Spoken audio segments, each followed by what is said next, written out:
Incoming transmission. Incoming transmission. Hello. Hello. Testing. This is Unit Designation Weevil, attempting to contact Jeeves Patroni of Rally 2 from Saragon 2 for the 19th time. While it is unlikely that this transmission reaches off-world, in the words of you, Jeeves. There we go. Anything worth doing is worth doing half-assed. Am I right, kid? Weevil, I see a red light blinking. Are you recording me again? Kid, I told...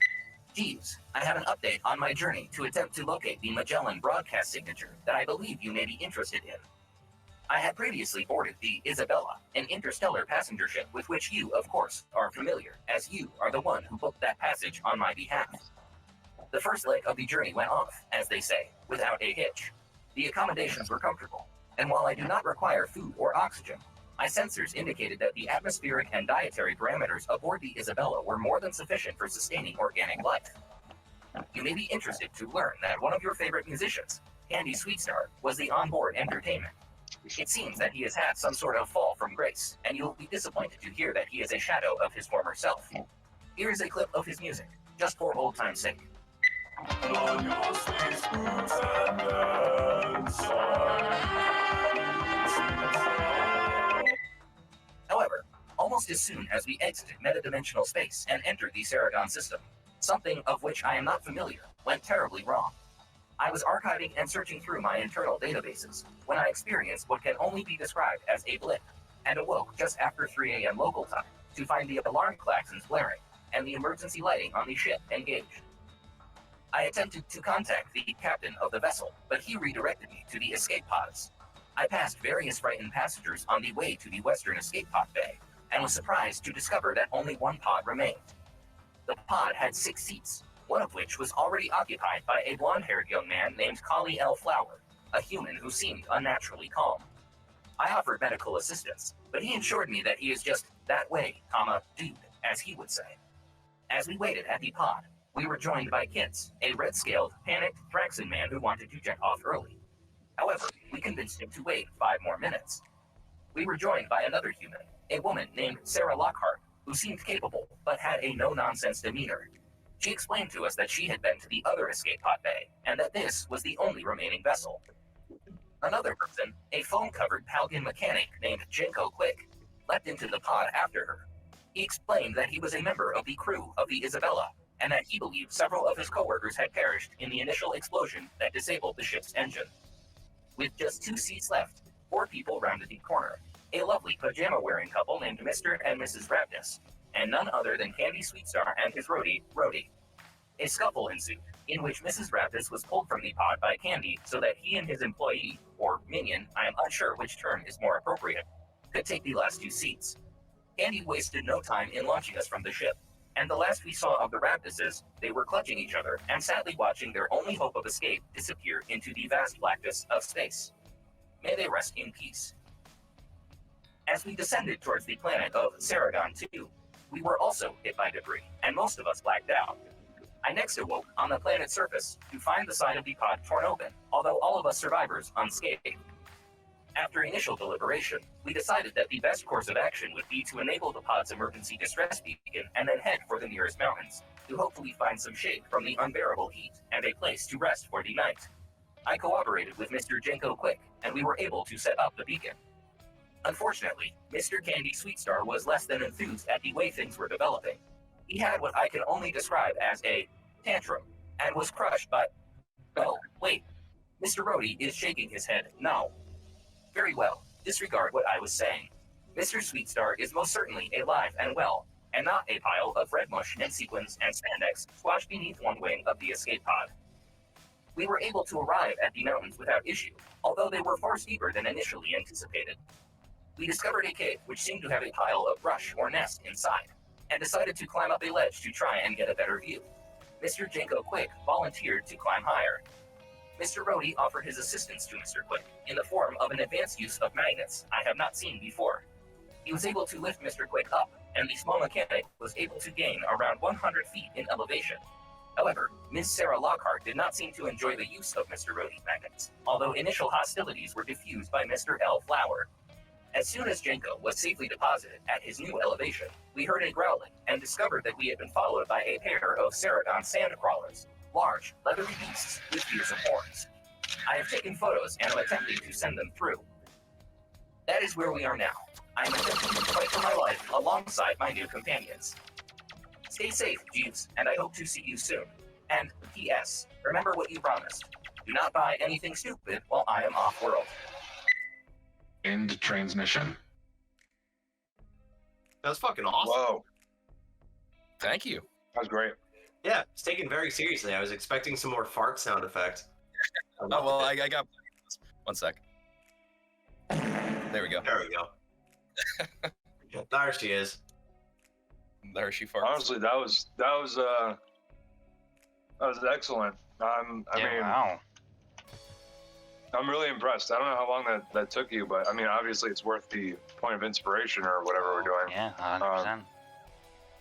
But I think it's yeah, that was wonderful. Yeah. Thank you.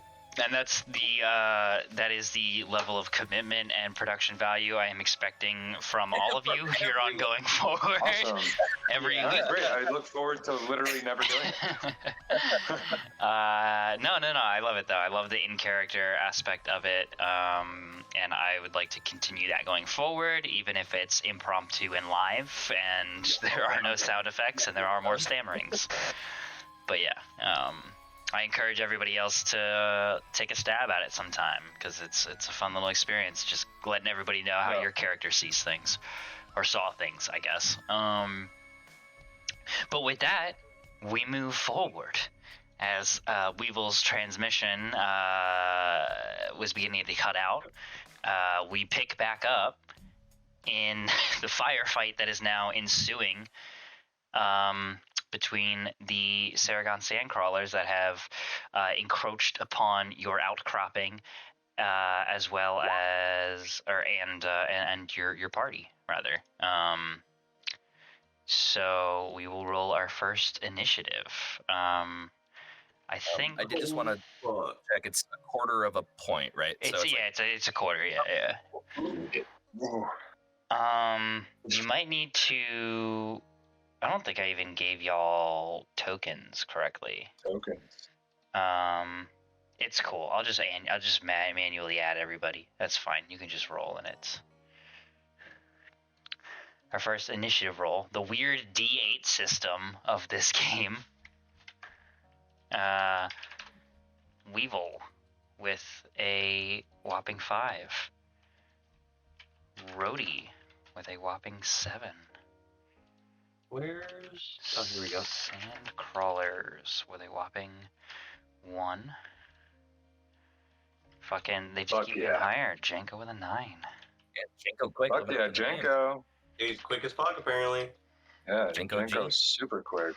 Kali with a 4. Yes, sir. Let me get your 4. NPCs real quick. Kits and Sarah. I thought you said Tits and Sarah for a second. I Sarah's- think that's his name. Sarah's tits are gonna roll initiative, all right? Oh, fuck yeah, dude. That is what he said. Let me see them jugs. They'll be the last thing you see. Fuck yeah, dude. Worth it. I'm okay with that. Kits. They 3. And boom, bada bap. Okay, so it looks like nobody was added correctly. I think everybody has a 0. So I have to do that again real quick. Rhodey with a 7, Sandcrawlers with a 1, Janko with a 9, Kali with a 4. D&D, I can't even add can't even edit the number. There we go. Yeah, because it's not linked to your token anymore. Or not right now. Okay, so first up, as we sort of re-describe the scene here, you guys are 100 feet off the sort of ground floor of this desert oasis, as you have come to know it so far. Jagged, rocky structures jut up out of the base of this mountain range that you guys have sort of climbed and pawed your way up to get to this large outcropping. It is a sort of 20 foot wide by 30 foot long, roughly oblong, kind of cracked and misshapen outcropping at like a 15-degree incline as you get away from the mountain range, and it's got a steep overhang as one of these massive mountains, one of the taller of the bunch, kind of juts up out of the range and hangs over you at like a 60-degree angle. So you kind of have this like rotated V shape that you guys are nestled within, right?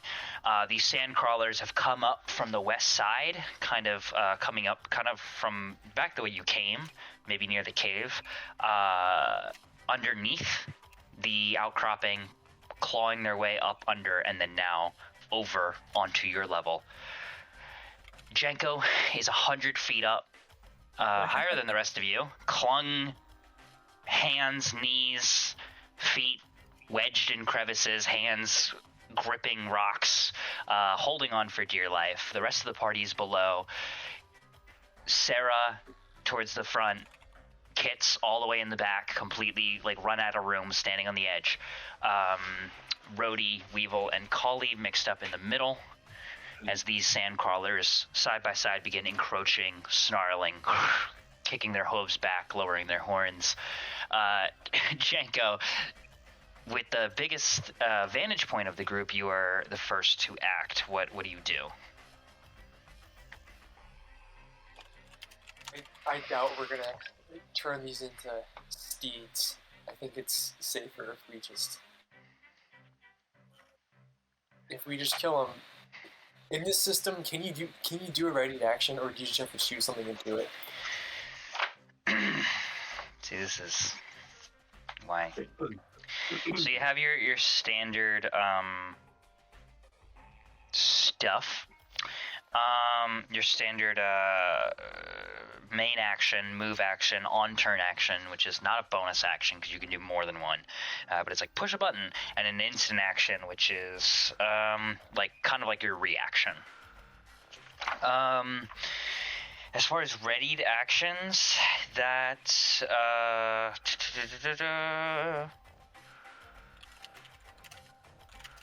it's in here somewhere. Stand up, go front, hold an action, yeah.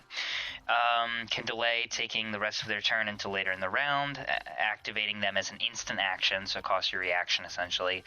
Yep. And you kind of just need to describe what you want to do. So yeah, same rules as D&D. I just wanted to make sure there wasn't any weird caveats in there. All right, I'm checking out what Connor sent me, which is a good recap in the chat. So appreciate that. Also want to reference the fact that you can go earlier at the sacrifice of your abilities a little bit. Yeah, page 50. Yeah, page 50 of the book will give you all of it's like a 2-page spread of just like what you can do essentially. Cool.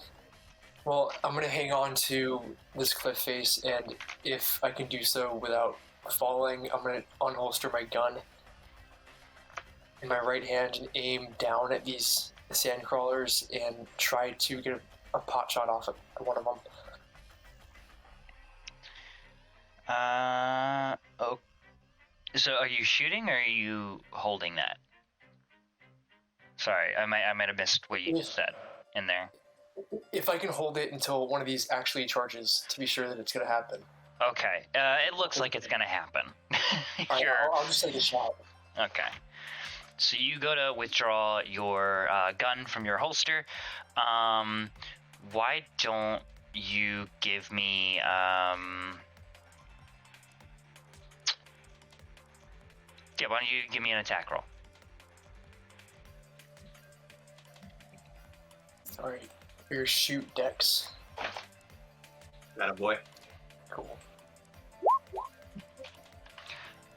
No, so this would be an attack roll, not a ability check. Oh, okay.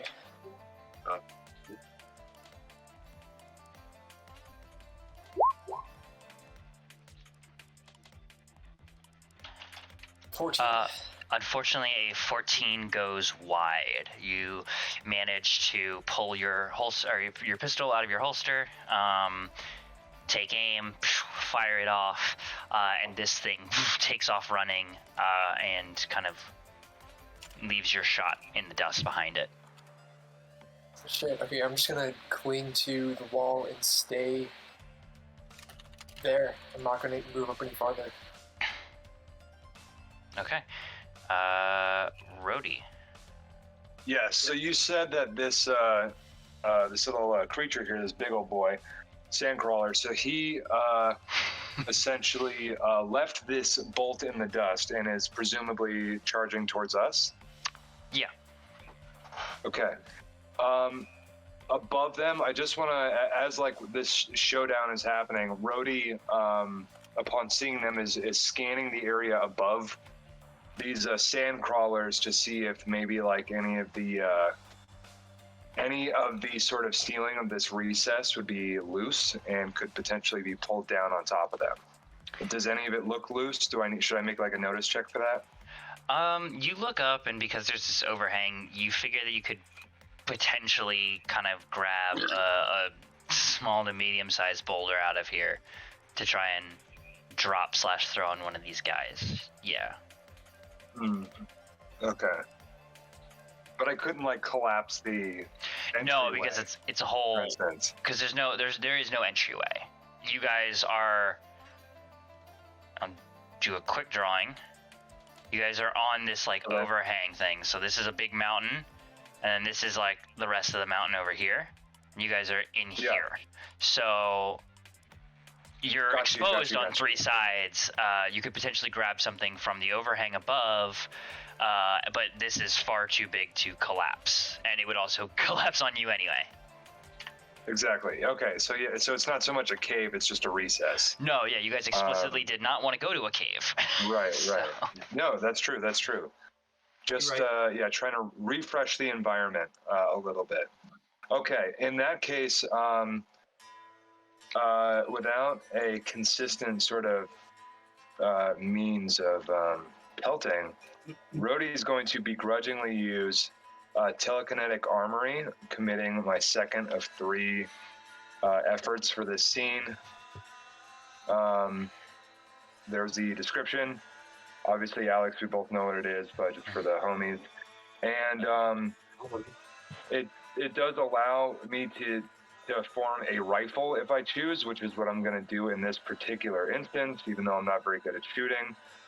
And it'll give me a little bit more to my armor class. So yeah. So as Rhodey does this, what does it kind of look like to everybody else? So keeping in theme with Rhodey trying to just explain that it's magnets, he is choosing for it to be invisible, and he's going to fire, like he's going to hold it, essentially hold this rifle down on his side a little bit, so that he can maybe not, not even, he'll hold it like a normal rifle, and he's just going to say it's magnets still, Sarah be damned. But it is invisible, because I can make that choice. Mm-hmm. Okay. So go ahead and give me an attack roll, and let me know, are you aiming at the one on the left or the right?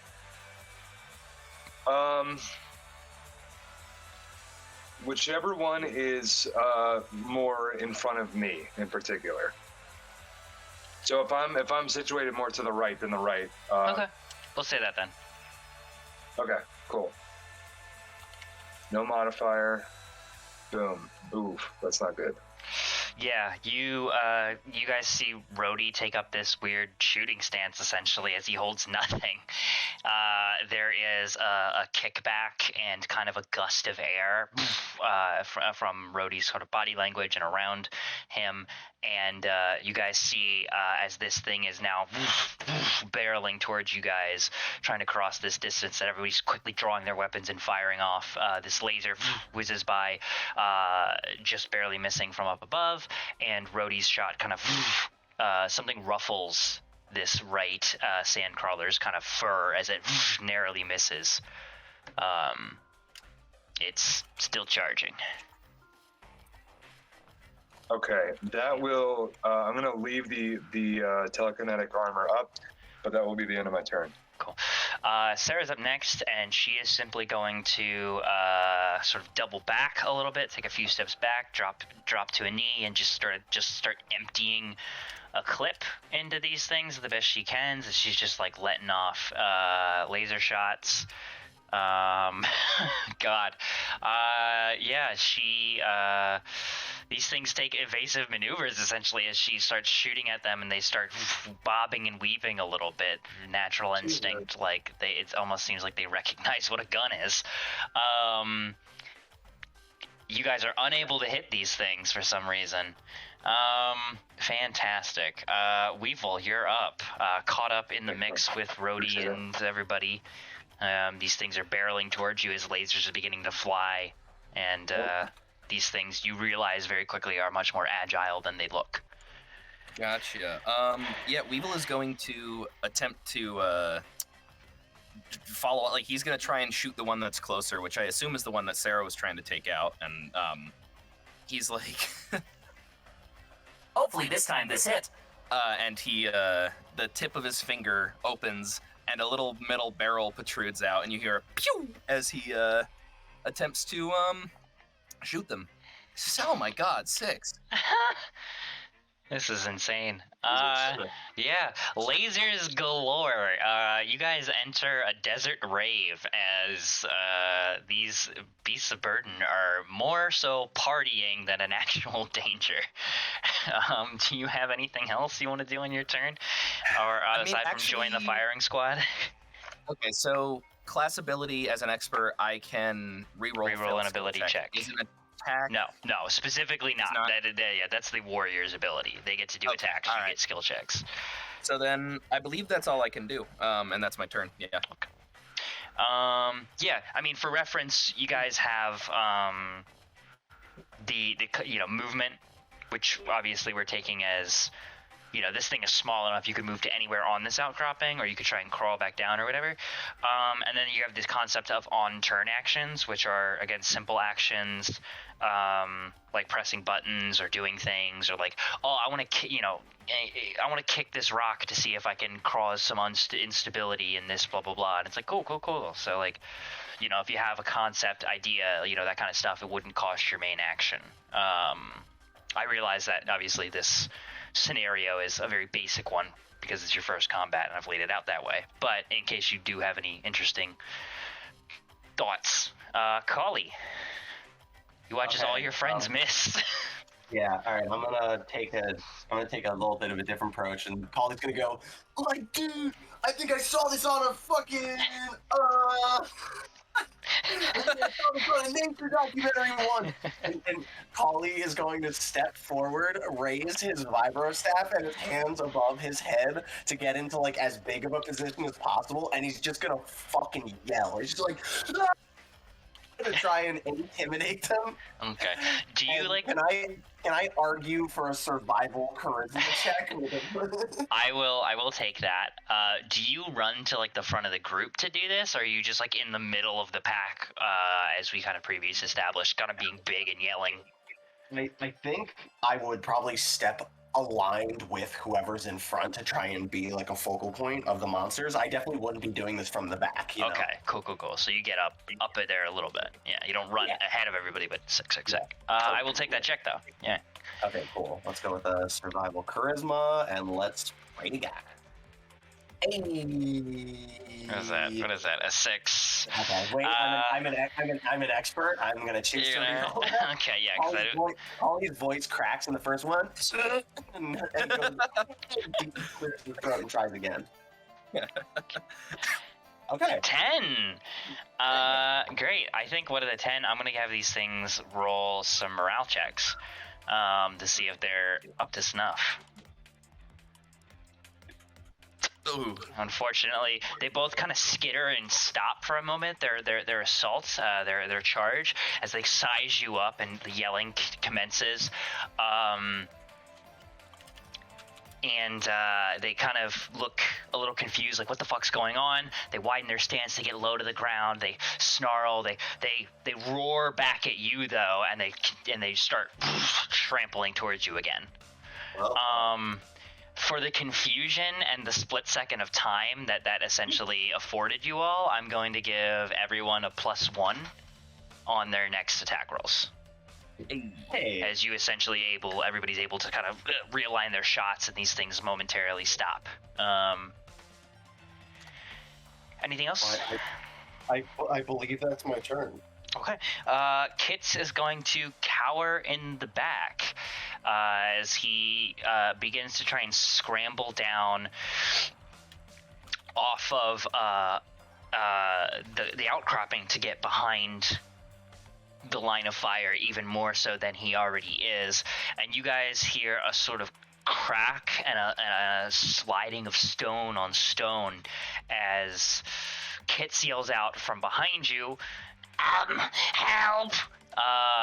And those of you who are able to look over your shoulder, and Janko, you're able to, I guess, see this from up above, Kits has begun to climb down and stepped on a weakened piece of essentially outcropping, a loose boulder, and it gave way underneath him, and he's clinging to the side over like a 20-foot drop and some jagged rocks below.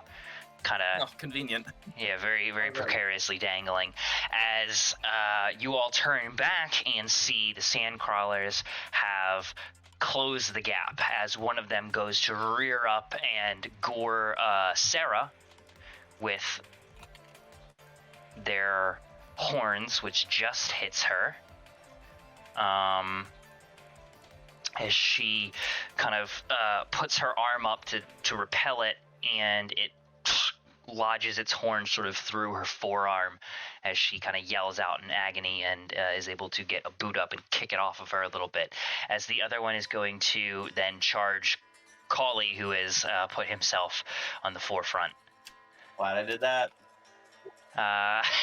Yeah, but you are able to essentially fend this thing off with your vibro staff as it goes to get really low and then gore up into your gut, and you're able to sort of jam your staff into it to sort of parry and keep it at bay. Oh, it is going. Zoinks! Both creatures being repelled begin to sort of, they back off by like a foot or two before reassessing and coming in from a different angle. They're going to continue to attack. Jenko, the scene's not looking great. They've closed the distance. Kits is dangling off a ledge. You're stuck up here. Yeah. I think I'm just gonna have to keep shooting. I don't want to risk waiting to do like a longer shot. I'm just gonna try to get some damage in and hurt these guys. So, level the pistol, aim down at the closest one, and take a shot. Okay. Another 14. Okay. That misses, unfortunately. Yeah, just so. As essentially you get the timing again just wrong as Cauley boots this thing away from him, shoves it back with his staff. You fire down right in the middle where it was. Almost a headshot, almost a lethal blow, but not quite. I'm just gonna hang tight on this cliff and... Actually, no, I'm gonna start yelling down at them to see if I can distract them from a different position. Maybe have one turn around or... Oh, you know what? Did you put your +1 modifier in? You did not. That's a 15, that hits. Oh shit. Oh, boy. Where can I put There that we in? go. So when When you do the attack, it immediately pops up a diamond yeah, box. it'll ask. Do you always put that in? No. Or just if it's a... No, it's a specific, hey, do you have a cover bonus? Do you get +1 because you have the high ground? You whatever. It's a I have deemed that the scenario calls for you to get a little extra something or a little extra nothing or like a -2. I forgot you said that, yeah. And yeah. So a 15 actually just hits this thing, and you, Cauley, as you push this thing away from you and kind of backpedal a little bit, and it reassesses and it's coming back in for you, it takes one step forward and a laser pistol gunshot kind of ripples right through its head and just leaves a cratering scar as it immediately goes limp. and just collapses to the ground, leaving just one. Okay, I still yell out to distract the other one. Okay. I'll have you roll a check. I'll say instinctively perform charisma is what I want to say. Caveat's it's gonna be pretty high considering you're so not a threat 100 feet up necessarily. Yeah. Yeah, you call out, you gather that over the fray of lasers pewing and kits yelling for help, this thing might not even hear you, let alone care. But Alright, I tried. That's my turn. Rhodey. Yeah. So I'm gonna use the telekinetic rifle again, which I had to adjust a little bit. +1 modifier. Trying to shoot the other one, the one that's still up.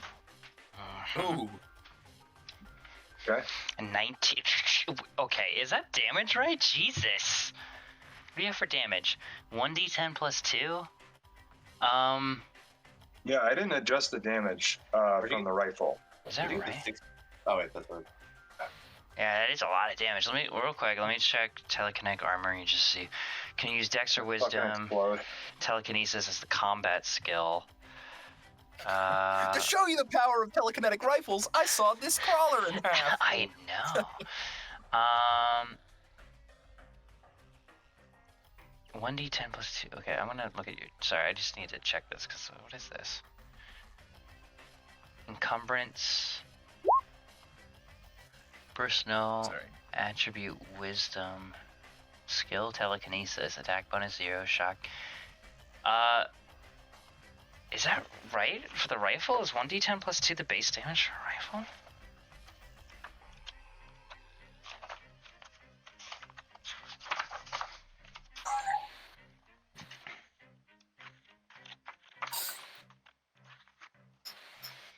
Range weapons, rifle, combat rifle. Is this a combat rifle? I just did a normal rifle. Telekinetic armory. These weapons are treated as TL4 and act as a rifle or any advanced melee weapon.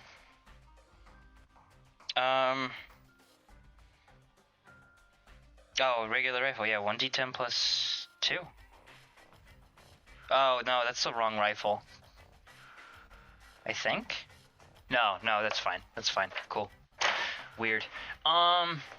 Cool. For flavor, can I do finger gun? Can I fire it via like a finger gun? So is that possible? Yeah, I've got that market cornered, buddy. Yeah. Oh, you do actually. Scratch that. I'm gonna. Just do a normal. Maybe I'll hold my dog. I'll do like I'm burning for my balls. Yeah, and sneeze and his head explodes. Yeah. And the thing about the rifle that you're using, it is normally it is a TL2 like bolt action, like World War II style rifle. It's not even like a combat TL3 rifle. That's what we're basing the stats off of. So this is essentially firing real bullets, but not really. But so you guys watch as Rhodey repositions himself, and as this other one goes to rear up and kind of claw and paw down on Sarah, it just has a hole blown in its chest as it like a golf ball sized chunk that you can just see through as it's standing on its hind legs. And as it begins to crash down onto Sarah, you realize that instead of mauling her, it has completely keeled over, dead on the spot, as its heart was essentially ejected from its body and otherwise eviscerated by some invisible force. Then I'm gonna take. Whoa! There's a weird moment of silence as simultaneously, after a brief second, you hear both Sarah and Kits at the same time. As Kits, we'll help over you guys. I don't know how much longer I can hold on. And Sarah, much more calmly, is like, "Can anybody get this thing off of me now?" But yeah, we goes will. to help up and Cool. Yeah, luckily he wasn't hanging on for too long, and you are able to kind of just very gingerly go over to a secure section of the outcropping and grab him by the arms and hoist him up. He doesn't weigh much. When Sarah is back on her feet and this beast has been pulled off of her, Rhodey will just look to her and ask, "How do you like my magnets now?" Bitch. No, just the first bite. She just kind of glares at you for a moment in kind of silent respect / skepticism. Yeah, it doesn't look like you've totally won her over yet, but she can't deny recognize real. I like the idea that Fair enough. even Rhodey doesn't understand what he's doing. Like, he truly does believe it's magnets. If only. Yeah. To be clear, he does fully understand what he's doing and knows. But yeah, Okay. that would be pretty funny. She stares you down for a moment, looks down at the crawler recently pushed off of her, now bleeding. Had some of its blood dripping down her. Dusts herself off. Breaks eye contact with you, looks back up to Janko. "What do you see up there?" Sarah calls out. I see 2 dead crawlers and 50 more feet to go. I'm going to keep crawling up very, very slowly and carefully, not trying to rush or exert myself too much. I'll holster the gun and just find safe foot and handholds. Like, watch your step, dude! Look a little bit further out. I'll look over my shoulder to see if I do have a slightly better view yet, but I haven't reached the top of the ridge, so I can't really be sure I will. Give me a notice wisdom check then.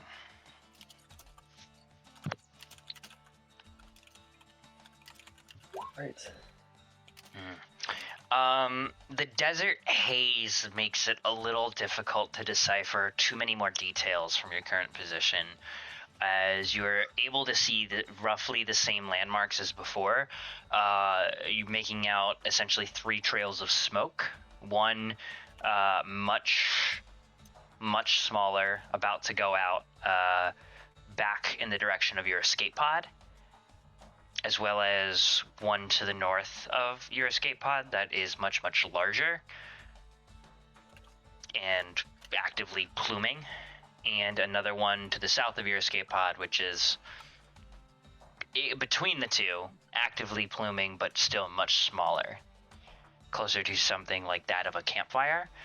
The dunes are obscuring some of the shapes that these might be coming from at the moment with a 4. Right. And was that first thing you mentioned more smoke, or was it just plumes of dust? Well, they were all smoke.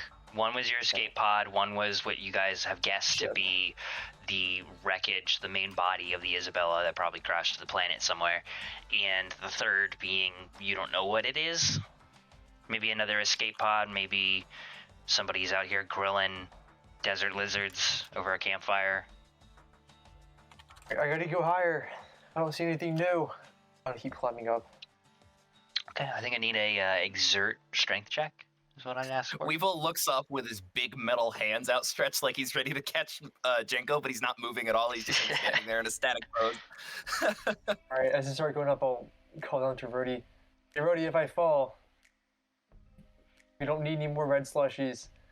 And I'll try to my exert. What, strength or dex? I would say strength. Okay, I'm not very strong, so I'm okay. Let's see. Yeah, that's enough to not fall to your death. You very slowly make your way up, essentially, overly cautious, being that your only safety net is a power that you just learned about and probably don't fully understand. You don't want to risk having to put Rhodey's reflexes to the metal. You spend the next like 10 minutes gouging, scraping, crimping, looking for the best handholds. Every movement is taxing and calculated, and it takes you a while to get up to the remainder of the mountain, the outcropping you're on at least. But after a grand total of like 10-15 minutes, you close that 100 feet gap and are able to climb up onto slanted but and kind of, you know, not unsteady because it's a solid rock, but it's jagged, the footing's uneven, you're really high up, the wind up here is not great, you could get blown away. It's an uncomfortable place to be in, but you're on top and are able to see a lot more. Why don't you give me another notice wisdom check, and I'll give you a +2 on this roll as your modifier. Fuck. Because you have such a high vantage point. 7. Oh, sweet baby. With a 7, you can make out, due to your new height, and because you don't have the mountain range as in your way, as you're pretty much on top of it, there's only a few peaks competing with your 360 view for the most part. You notice A, something new entirely, and B, some more details about what you had seen before. Primarily, the big plume of smoke that you had seen prior to this, and you knew and you estimated it was probably the Isabella. You can now see sort of the butt of the Isabella, the rear end of this extremely long freighter-class ship, frigate-class ship, jutting out of the sand, pluming out this smoke. Suspicions confirmed. It's partially buried, and it is not all in one piece, as you can see larger pieces of wreckage around it. You estimate that it's probably a good somewhere between 20 to 45 miles away is the best you can get from this distance at this angle.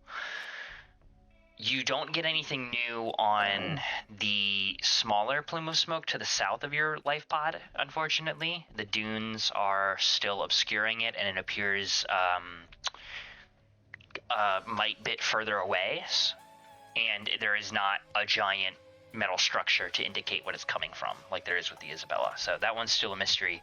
However, you do notice something else entirely as you look to the south west, previously blocked by the mountain ranges. You can now see another small outcropping of rocks, like a mini mountain range, a bunch of boulders essentially, with another plume of smoke coming out of it, as well as what appears to be some metallic structuring. You see some large pieces of sheet metal leaned up against the boulder. All of this, again, we're working in silhouettes here. It's hard to be defined. Like if there were like people walking around here, you wouldn't be able to see them. It's far away, it's hazy, but there's like a giant piece of sheet metal that you can see leaned up against these boulders, along with some other kind of strange static shapes intermingled within these boulders, and some smoke coming out of them as well. Similar to that of the campfire-sized one straight to the south of your life pod. Cool. I call down. I see a structure, maybe some people, some kind of camp or a makeshift home. Weevil just hears the whistling wind, and he calls out, What? I call back down. Get me down safe, and I'll tell you. he hears you. Is there any Make sure you've safer scanned way? all the horizons, dude. Is there any safer way to down on the other side, or like around a corner or anything, or is it all just like hazardous? Like No, like if you look at like this over here, this is essentially like in the art, this big kind of thumb sticking out of the ground is kind of what you're on top of, right? So there's not a lot of walking paths or hiking paths. You either have to climb down or jump off. Or, you know, if you have some sort of, I don't know, equipment to handle this situation. I don't want to speak for you, but... Speaking of equipment, I assume data pads can take pictures like cell phones these days? Uh, A picture with a data pad, or how does it work? Yeah, you have a comm pad. So it essentially, so your comm pad is your usually wrist-mounted device that can do everything a TL3, a modern day cell phone can essentially do. So pictures are included in there. So you can just take unmounted from your wrist, or even just hold your wrist up and take pictures of whatever you want. Audio I'll take some recordings. pictures. I'll take a panoramic view just in case it helps. Maybe give it to Weevil to like fuck with, and very carefully climb down. And again, tell Rhodey, no more red slushies, right? And start climbing down. Okay. I think I'm going to ask for another exert check. I'll take strength or dex for the climb down, though. Okay, and I'm specifically looking at Rhodey to make sure he's actually looking up at me before I start, because I don't want to. He's picking his nose and like, look. You look down and Rhodey's just dead. You don't know how it happened. He's just like playing Angry Birds or something on his phone. I still have the original Flappy Bird. Rhodey has found beer somehow, and he's just knocking a few back. Oh, it turns out these sand crawlers had beer for bones. All right, I'm gonna climb down. That's why they call them beer bones. Cool. Well, All right. 12. Nice. Yeah, you are able to make the descent much quicker than you made the ascent without any major incidents as you rejoin the rest of the party after another about 10 minutes or so. At this point, As he's climbing down, Rhodey will yell out, do you need some help? You want some assistance? no, I'm good. I'm good. I'm good. See, Rhodey's like excited to use his telekinesis, and then he hears no, I'm good, and he's like, oh fuck. All right, I guess. yeah, while Jenko's making this climb, Sarah looks over to the rest of you. You guys are all kind of milling about on this outcropping, and she's like, so, what do we got our view. What's the move? She looks up to the sky. It's probably somewhere between 4 and 6 p.m. roughly, as far as you can tell. Obviously, you're not fully familiar with this planet's day-night cycles, and you don't know how fast the sun is going down. It appears. Let me just reference this real quick before I say anything stupid. It appears to be going down at a slightly slower rate than one might expect, as if the days here are not ridiculously long, but longer than you might guess. So you probably have anywhere between 4 to 10 hours of sunlight left, you would guess. It's gonna begin to set and get dark in not too long. Rhodey will suggest, why don't we try and fashion some sort of shelter or something, so we can at least hide out for the night and get started back in the morning. I believe that would be a prudent course of action. However, excuse you, we will push him off the cliff. I believe that would be a prudent course of action. However, I believe it is important that we talk about further strategies beyond that. We have our kindling. And he holds out the bundle that he has attached to his side, and I think most of us were able to grab some sticks and stuff, so we hopefully have some wood to light a fire with tonight. And he says, there seem to be several courses of action at this point. Once we have bedded down and set watches, as I do not want to be ambushed by one of these nasty Saragon sandcrawlers again, we can find the Isabella, we can pursue the further distress beacon that I received earlier, or the coordinates, I'm not certain what it was, or we can attempt to contact the people or humanoids or whoever may be living inside that metal assemblage that Jenko mentioned.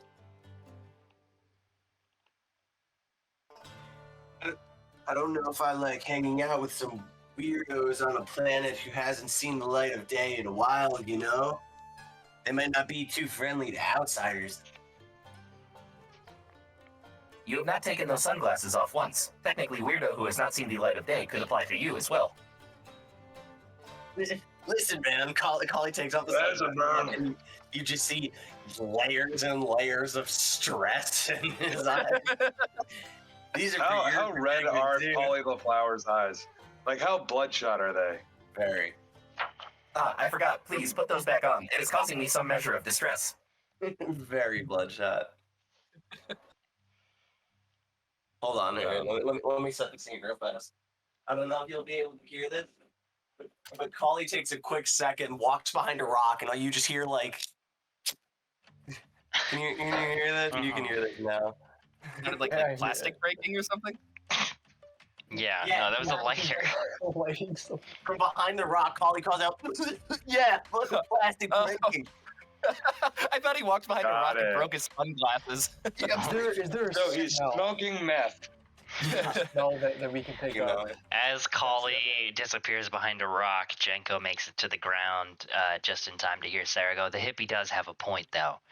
I'm not sure hanging out with a potential bunch of savages is going to be a good way to indoctrinate ourselves into this planet's daily living or get rescued." I think that checking out anything else that resembles a crash site could be a good idea. Maybe they still have a working radio. Yeah, We have already set up our distress beacon. However, as we are not at the location of that beacon, it may provide a difficulty for someone who were to come to this planet and search for our rescue.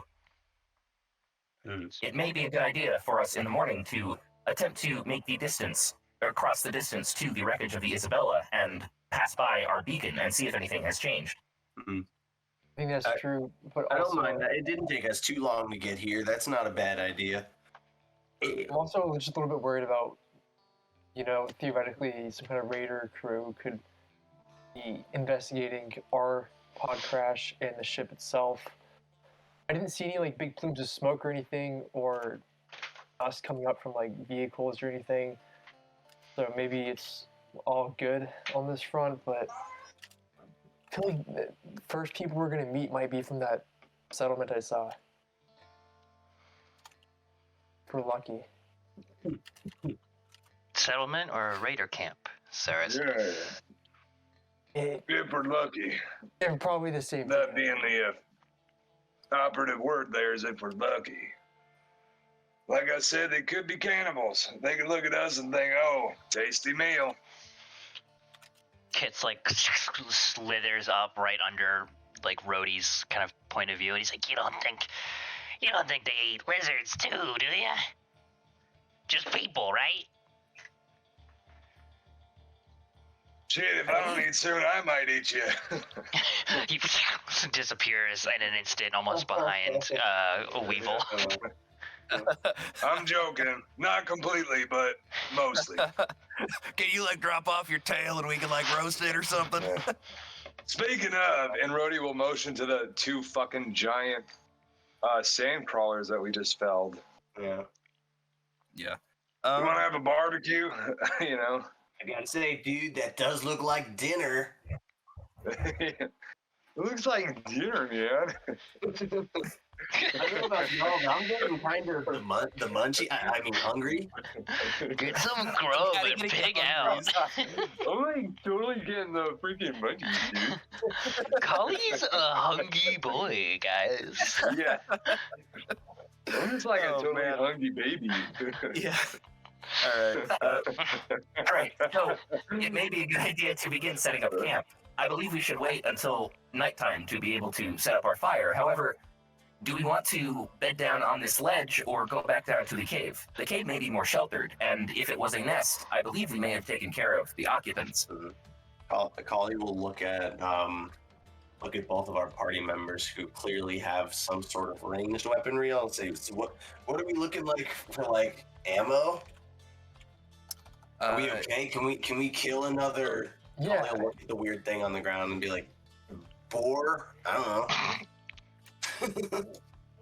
Yeah, we can definitely kill more. I got some Yeah, I mean, batteries. I've still got 9 bullets, and I've got power A cells, which I believe refill the magazine when you burn one. Is that correct? Or I need to look closer into that. Power. You essentially put a power cell in a magazine chamber, it's a battery. So you load your battery-powered gun in, and it has a number of shots deemed by your weapon. So like a laser pistol has a different number of shots than a laser rifle, but they both take the same battery. So you'll expend your, let's say, 6 shots or whatever it is, and then the battery's dead. And you can eject the battery. Probably still want to hang on to it because it can be recharged. And then you have to put a new battery in. But yeah, it's not like one cell is one shot. One cell is one magazine, essentially. Cool, good to know. Then I've still got a mostly full magazine plus 2 backup batteries, but those are multi-purpose, so I'm hanging on to those for now. Yeah, that's the other thing. Remember that your A cells basically fuel all of your equipment. Like, they fuel your compads, although, one A cell is enough to fuel a compad for months on end, so we will majorly be ignoring that. Great. Also, Jenko is gonna see if he can send the images he took to Weevil and see if he can make use of it or just store it on file so we don't get lost somehow later. Yeah. You can do a local transfer, no problem, yeah. Yep. Airdrop. You from should try Jenko. airdropping. Yeah, literally. You try to airdrop and you see names like Face Eater 333 and shit like that. Oh, man. Mama Sand Eater _XO. Or Sand Crawler. Yeah. But yeah, you get you share the images, and Weevil, you're able to make a few things out, but I mean, not much more than what Jenko was able to see. Cool. So I'll try to commit I'm Weevil has I don't know if I'm able to make a map of areas we've been mentally, digitize visualize a map that I can share with the others. But at the bare minimum, I think I can have a pretty good sense of this is to the south, this is to the east, et cetera, and Weevil is kind of storing that on his databanks. So yeah, I mean,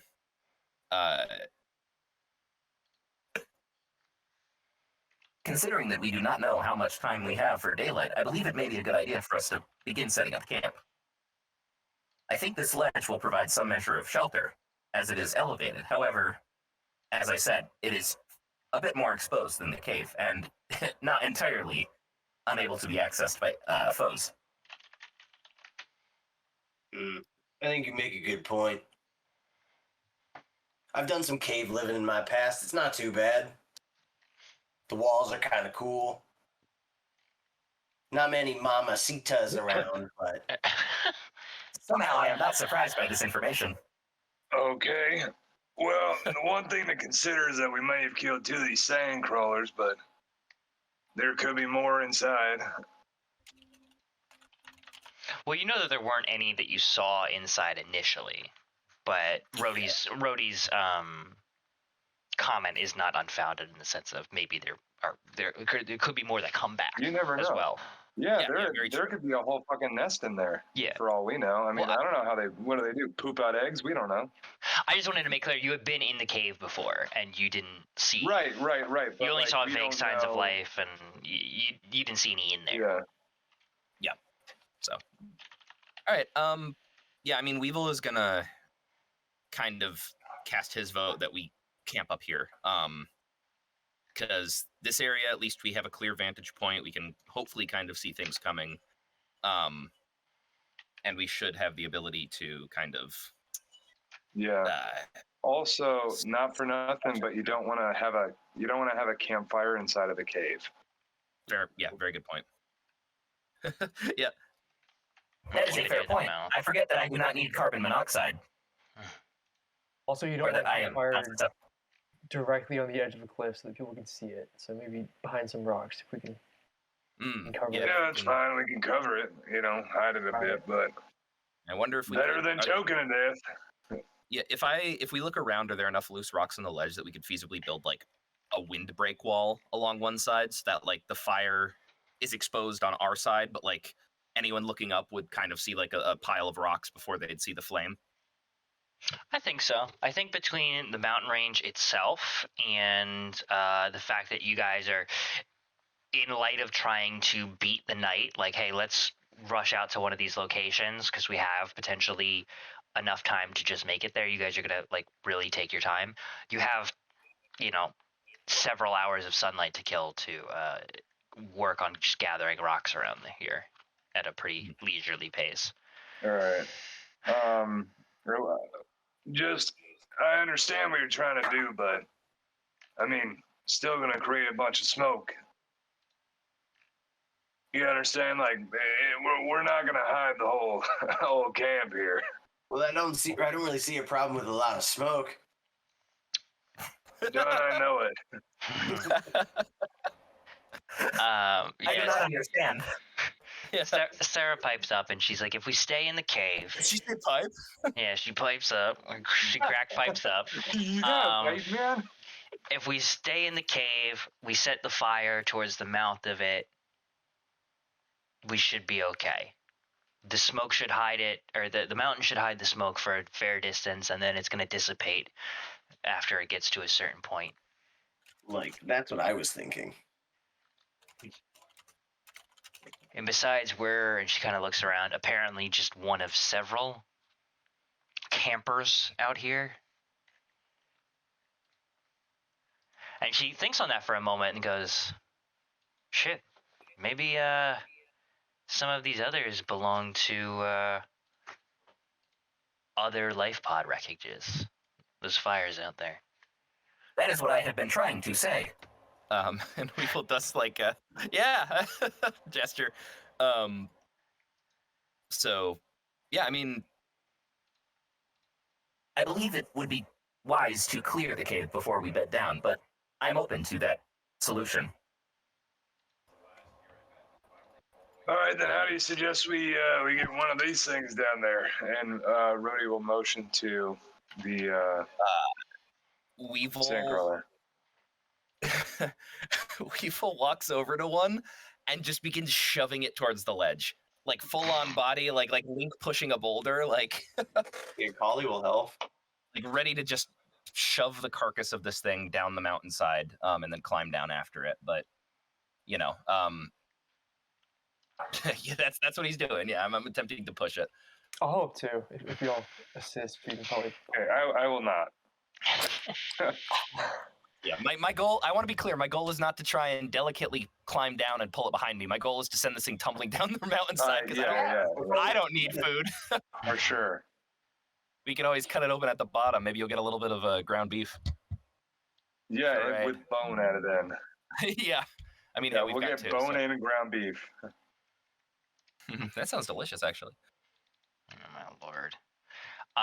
Yeah, I think with a combined effort, especially if you're not building like a rock wall, you can instead shove these things off of mountains down towards the cave, and then use a couple of people to drag them by their hind legs or front paws towards the cave mouth. These things aren't so heavy that they're immovable, so you can Sorry. make somewhat of a lengthened belabored effort of this, but get it done regardless. Cool. And so I guess with that being said, are we back down by the cave? It sounds like that's kind of the move, considering you just pushed your guys' dinner down. I'm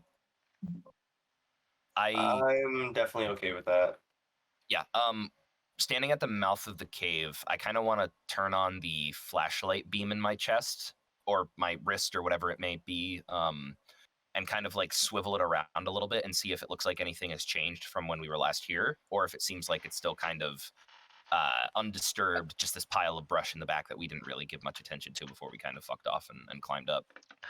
At a glance, it appears the same. Why don't you give me a notice check? Say wisdom. Cool. As per usual. 10, maybe. You don't see anything really much changed. However, a few kind of, I guess, new details kind of jump out to you, rather. Now that you know kind of what you're looking for, you see in one corner are some old droppings from what appear to be some form of mammal. Not fresh by any means.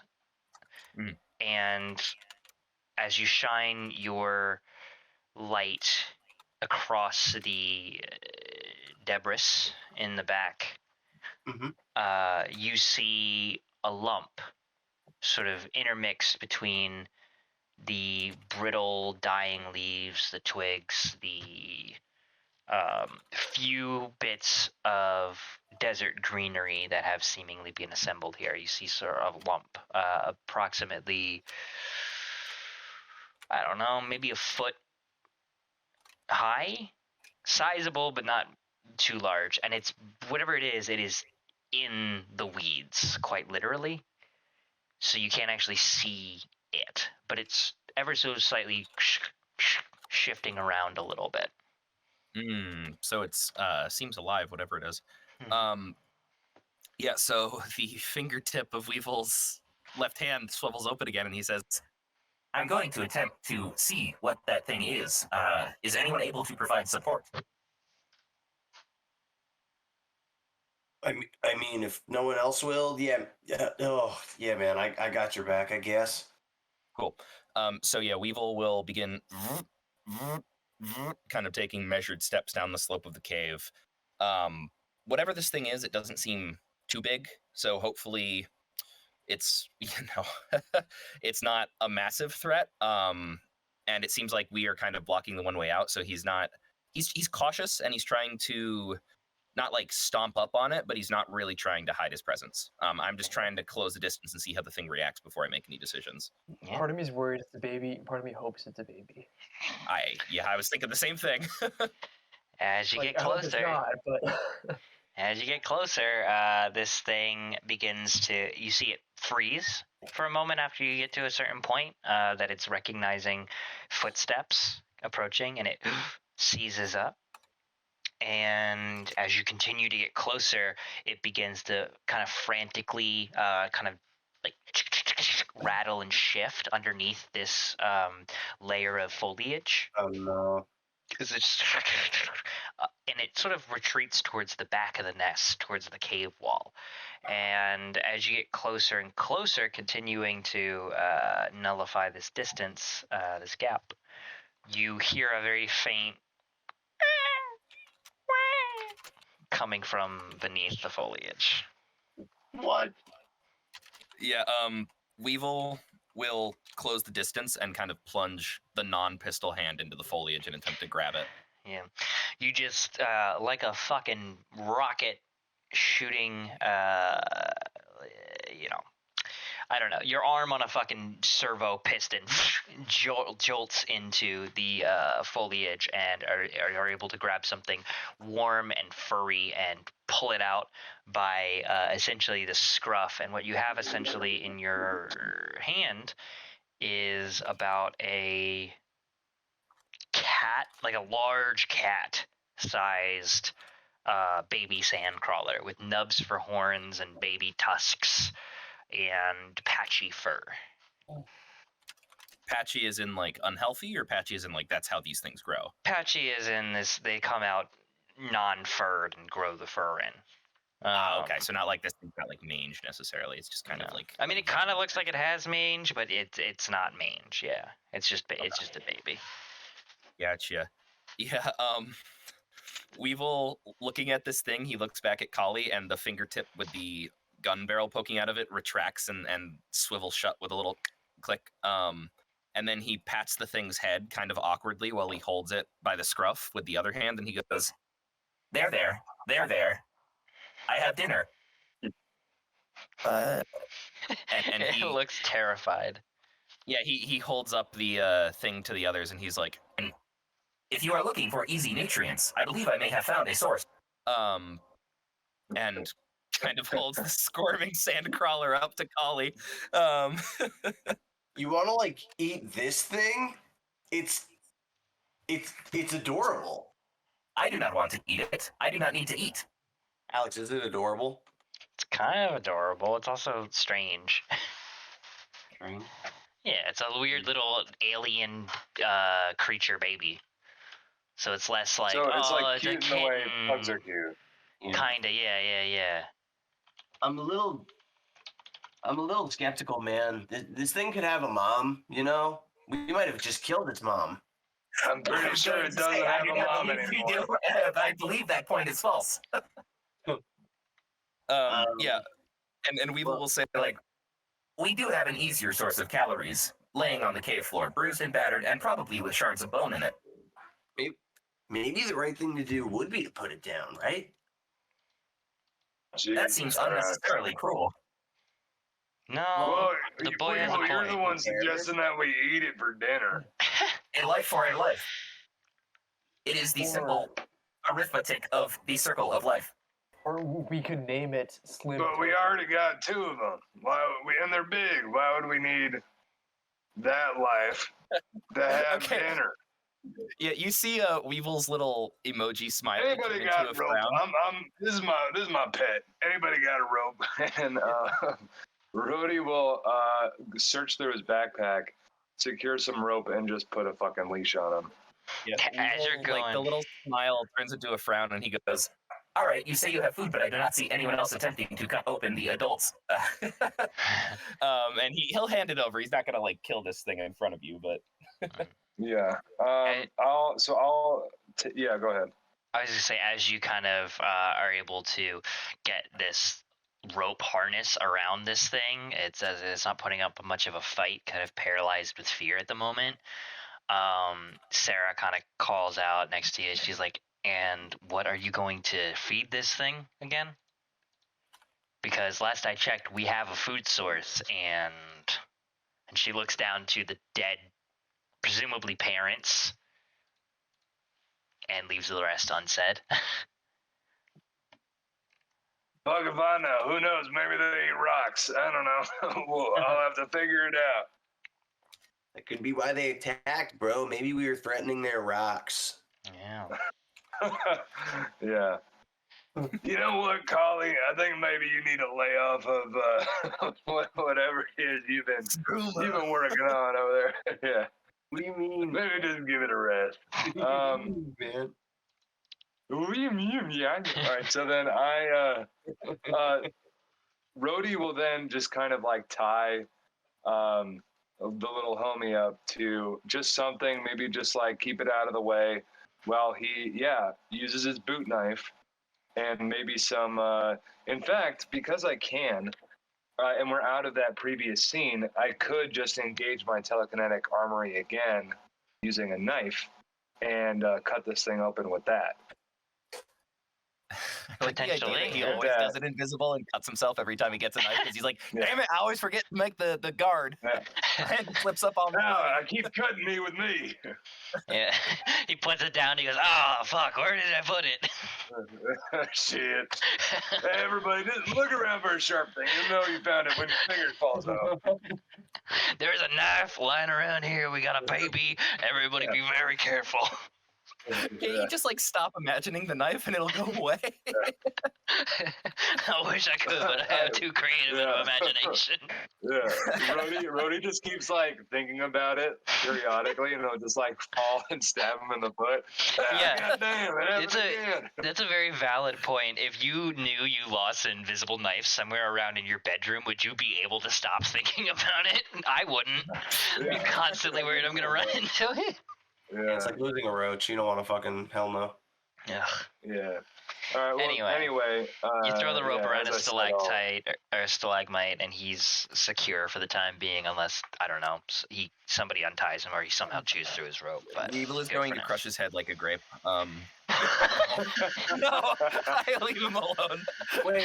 What are you, fucking Lenny from Of Mice and Men? Yeah. I'm gonna pet the thing. I want to think about the rabbits.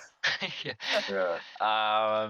Yeah, you might have a slightly easier time with your telekinetic armory knife because it's going to be a TL4 version, so you can get like a mono blade or like a heat blade rather than just a combat knife. But a combat knife would also do the trick for sure.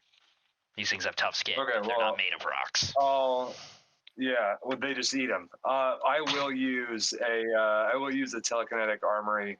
I'll begin cutting this thing open. Rhodey does not mind getting his hands a little bloody and dirty. Well, presumably you guys are setting up the fire, right?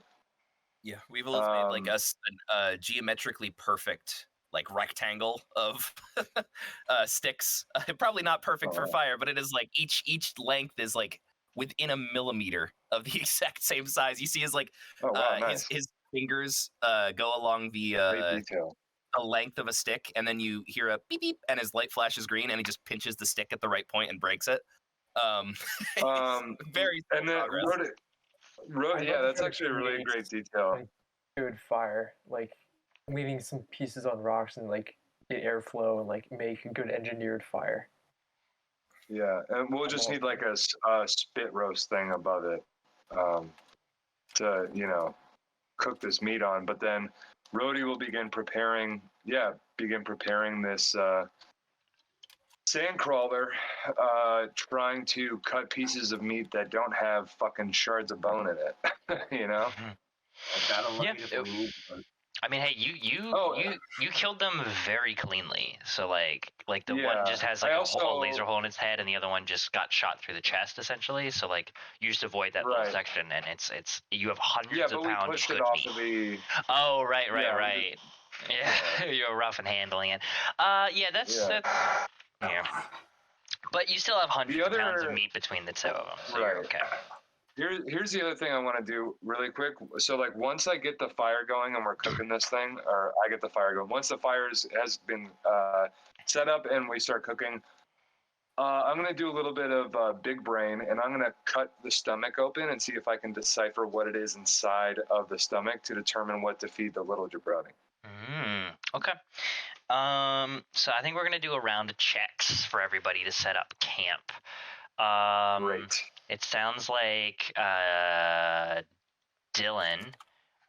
For Rhodey, I'd like I think a general. I don't know if I want to ask you for 2 because these are unrelated things. Yeah, no, it's gonna be the same thing.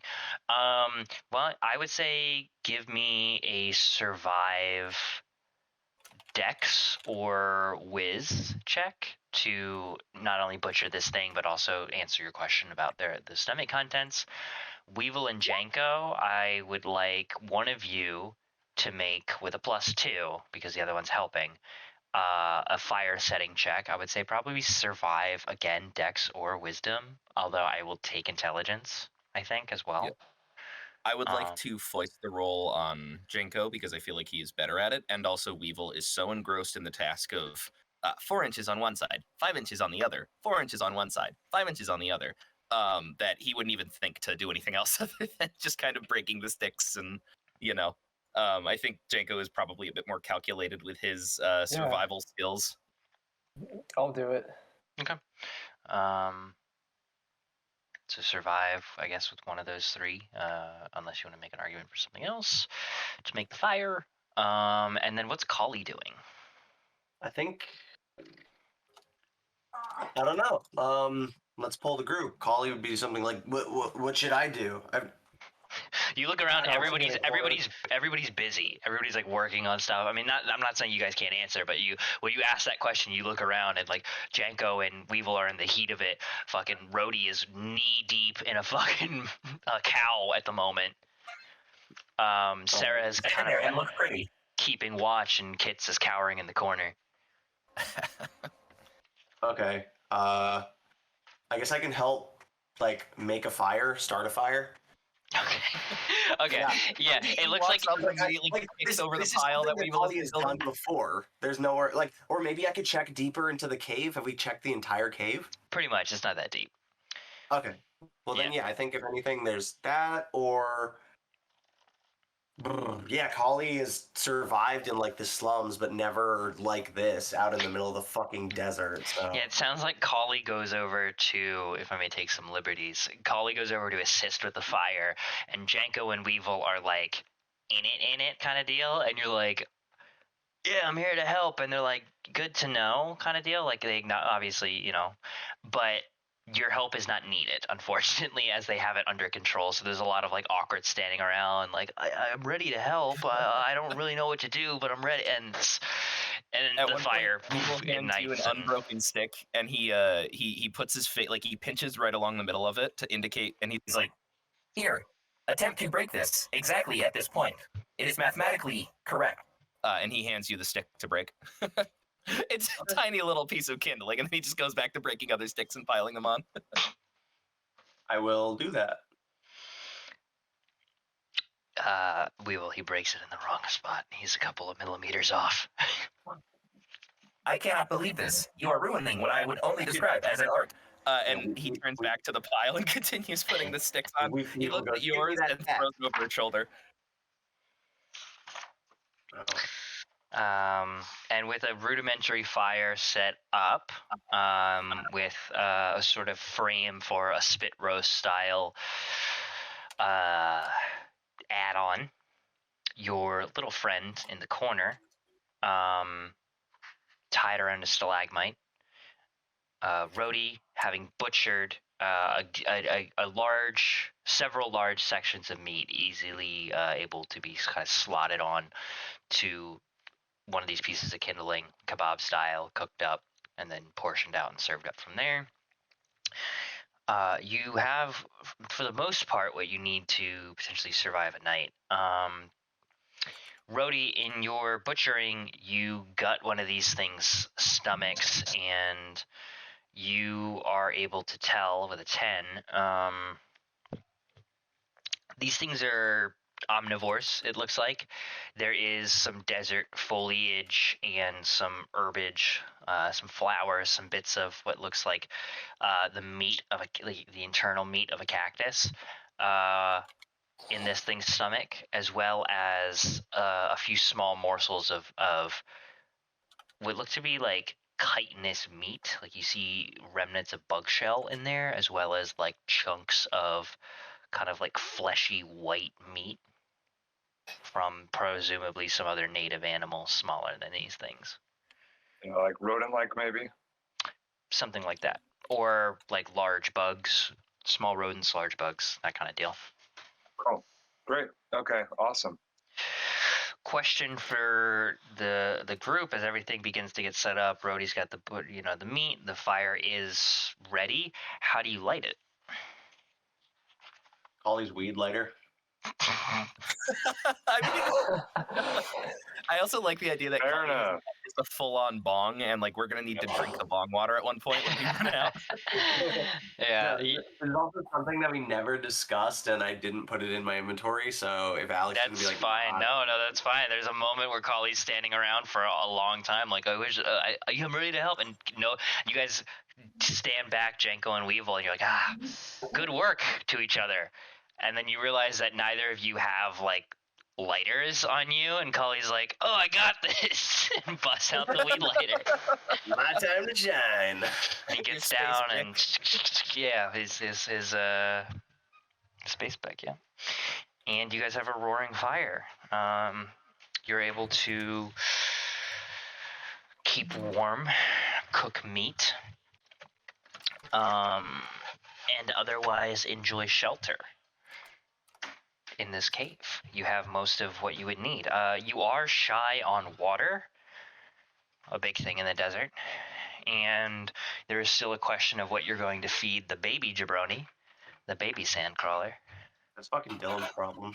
But yeah, We've got kids. neither are of imperative, immediate concern. Growing concern. Right. I mean, all having determined the like what this little baby guy was eating, I guess Rhodey will forage a little bit if he can, just outside the cave, while some of the meat is cooking. Just scoping out if you can get anything, Yeah. I'm gonna say just no is the short answer, because these things have picked their surroundings clean.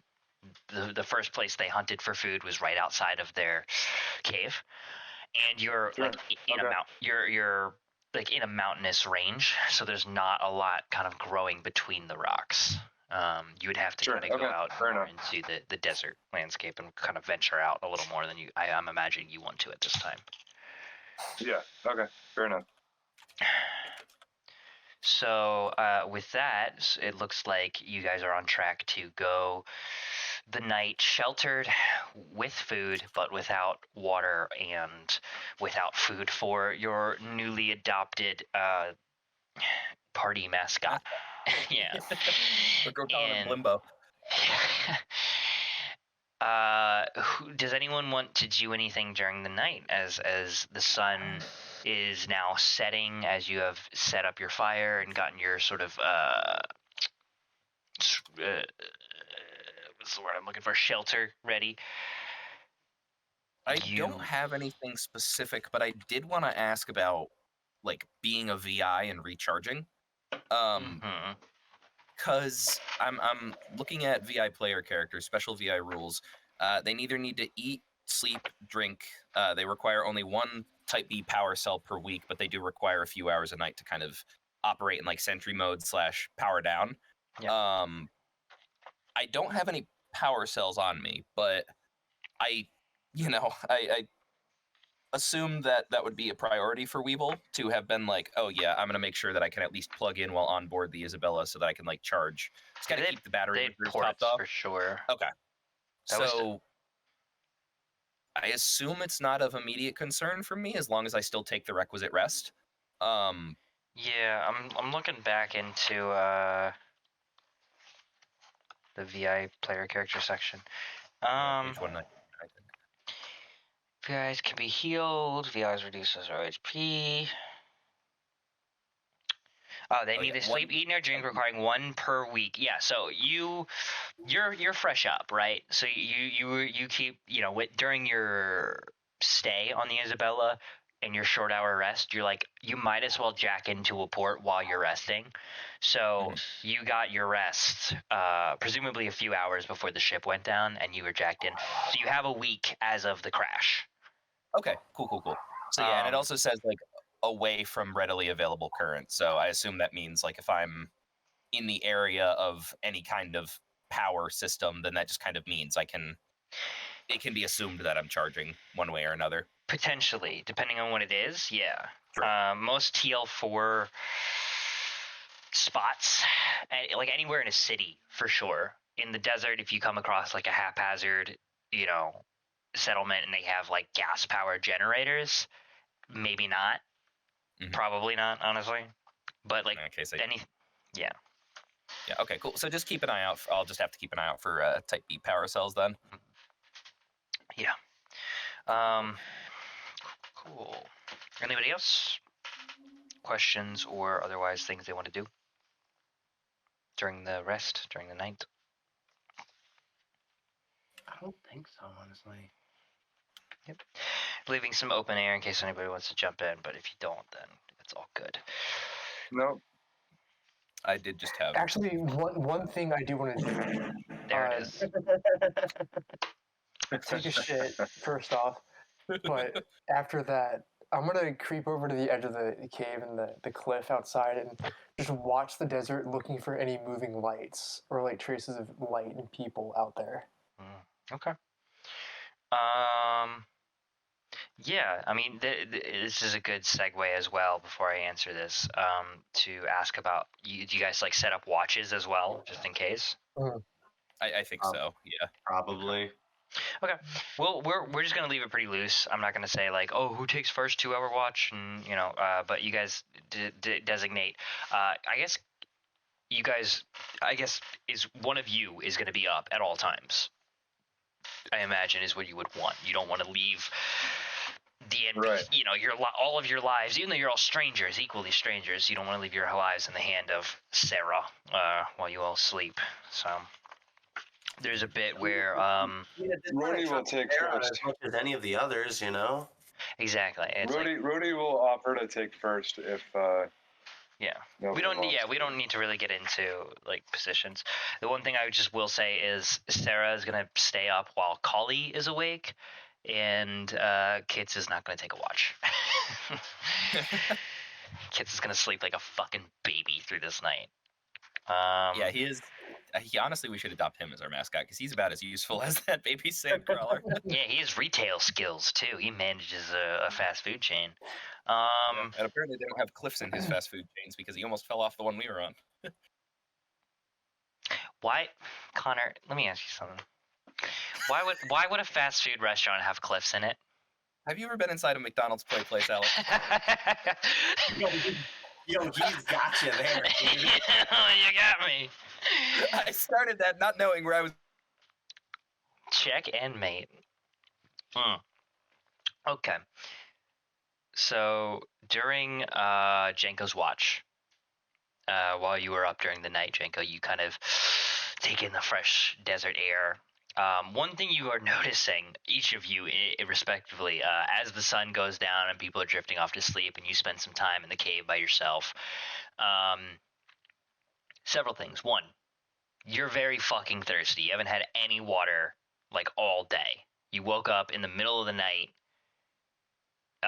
essentially on fire, to various degrees. Some of you literally, some of you metaphorically.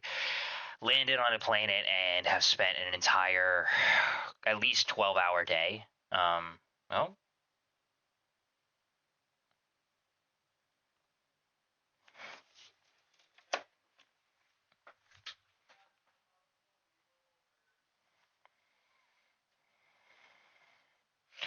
that's fun. If you're listening to this on the recording, this is the part of the session where my internet dropped out. How to make a hamburger without taking your balls. Okay. Welcome back, Alex. Yeah, I don't know what the fuck happened there. Every time I hear that sound, I'm like, did I do that? No, I didn't. Not this time. Over the course of the night, you all nestle into your bedtime routines. You take your contacts out. You write in your diaries. You brush your little teeth, and you guys notice your bellies are full with alien mammalian meat, but your mouths are what? Does the little thing eat its mom? No, it absolutely doesn't. And I was going to get to that for sure. But your mouths are parched as you have not had any water since whenever the last time anybody drank water before they went to bed was. You guys were woken up at 4 a.m. in the middle of the night, just parched as fuck, in crisis scenarios, crash landed on a planet and hiked around a desert for 12 hours. You guys are working your way towards severe dehydration. Something to keep in mind. Yeah, something you keep in mind for the majority of you as you drift off into slumber. As well as the whimpers of a grumbly, tumbly little guy tied to a stalagmite as he has gone without dinner and potentially lunch for some time. We tried to feed him. Yeah, eat your mom, and he didn't want it. Weirdly enough, I would have eaten it. That is something to keep in mind. I'll also need physical saves from everybody except Weevil. Weevil does the Fortnite floss thing. Ooh. What about You said physical save? Just pass. Physical save. Okay. Damn. You shit your pants on that one. Yeah. Yeah, these are to see if you get diarrhea from the monster meat. That's totally. I actually don't think you're lying. Yeah, I am. Oh. Well, I'm not lying. You're right. I am joking. It's a subtle difference. I've never heard of that. Nice to meet you. The art of comedy. Sorry, Tommy Wiseau. I'm looking for the section on VI player characters again real quick, just to confirm one itsy bitsy teeny little detail. I know I'm susceptible to radiation, vacuum, like that kind of thing. Yeah. They are immune to vacuum but suffer degradation from radiation as humans do. They cannot be poisoned or diseased by normal forms of toxin. They can be reprogrammed. So we will actually need one of these from you as well. Oh, okay. Bummer. Yeah. Sorry, bud. You said physical save? Yes. 4. Love it. Party full of fucking failures. No, I'm kidding. Party full of failures. And we'll roll for the NPCs. Failure and a failure. Sick. We'll get to the results of those in a minute. Meanwhile, Jenko, as you are in the night, hands on your hips, kind of taking in the desert breeze. You guys all notice this during your sort of watches when you're hanging out, just making sure that nothing terrible happens over the night. But the desert actually doesn't get that cool during the night. I mean, it gets much, much cooler, don't get me wrong. But we were approaching nearly unlivable conditions during the height of day. You gather, Weevil, internal thermometer, gathers that this planet can very easily get up to about 212 degrees, like water boiling temperatures during high noon on the hottest days of the year. But during the night, it's only getting down to the 70s to 60s to like mid 50s. So it's actually very comfortable during the night, weirdly enough. Janko, as you look around, I guess give me a notice wisdom check.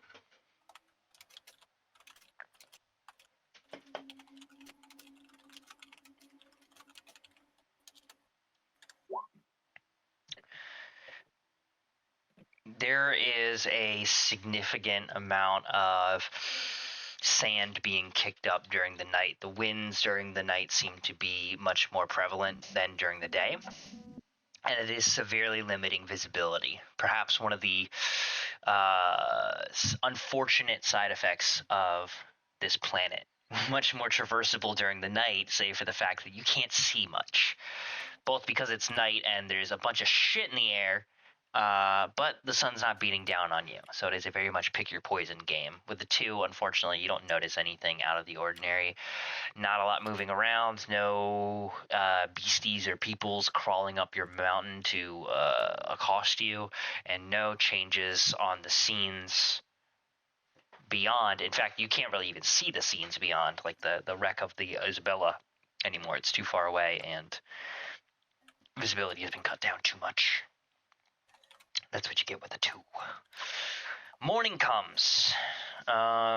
Instead of a rooster, you're greeted to the cries of your new pet as he grumbles and whines for breakfast, waking you all up, save for whoever happened to be on watch last, who groggily has been dealing with this for the past 20 minutes or so. But with the sun rising, the heat rising as well, you all wake up with 1 point of minor radiation poisoning. Wait, even me? Except for Rhodey, who succeeded. Wait, what? So the way this works is when exposed to, I'm going to re-reference the book just so I don't get anything wrong, but essentially, short story long, you're taking a 1 point hit to your constitution. So your constitution is lowered from 10 to 9 or from 11 to 10 or whatever. Essentially,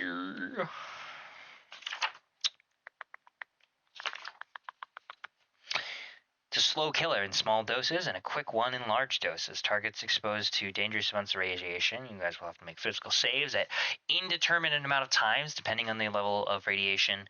Could be once a day, could be once an hour, could be several times per round of like combat. Vac suits and other forms of protection can effectively shield a user from weak sources of radiation, which is why, if you recall, which you almost certainly don't, but small detail I placed in here, Kits did not have to make the first physical save that you all had to make when you landed on this planet, because his vac suit was still being powered. It has gone dead now because it's been more than 12 hours, and that's why he had to make one now. It lowers the target's constitution score by 1 point. If the new score decreases a hero's constitution modifier, they lose excess maximum hit points their former modifier would have granted them. Characters reduced below half of their original constitution will die in 1d6 weeks from radiation poisoning unless otherwise treated. Those reduced to a constitution of 3 or lower will die instantly. Radiation I've got, poisoning like, that a just week before that happens, hopefully, unless I don't. you're gonna power down in a week unless you find a power B cell. But you just lost Right. 1 point. So this is Constitution. Characters reduced below half their original con mods will die in 1d6 weeks. So like that's Oh, none should of I- you. So should I? Oh, wait. So I can in the con modifier, I can just add minus. No. I think you could do Yeah, if boosts bonus and you could do -1. And then change it to -1. Yeah. Yeah. That way you're not touching your original score, and you can just tick that back up when you have the Got chance to remove that. Got it. Yeah. I haven't noticed a change by removing 1 from that, but like I messed with it, and if you go down by like 2 points, I think you start to see a negative effect. Depends on where your so- con is, yeah. Yeah, yeah. I think the point is like an 8 or a 7 if you dip into -1 mods.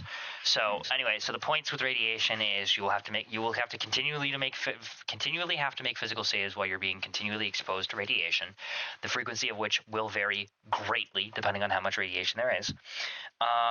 Every time you fail a save, you will lose a con point, and the danger zones are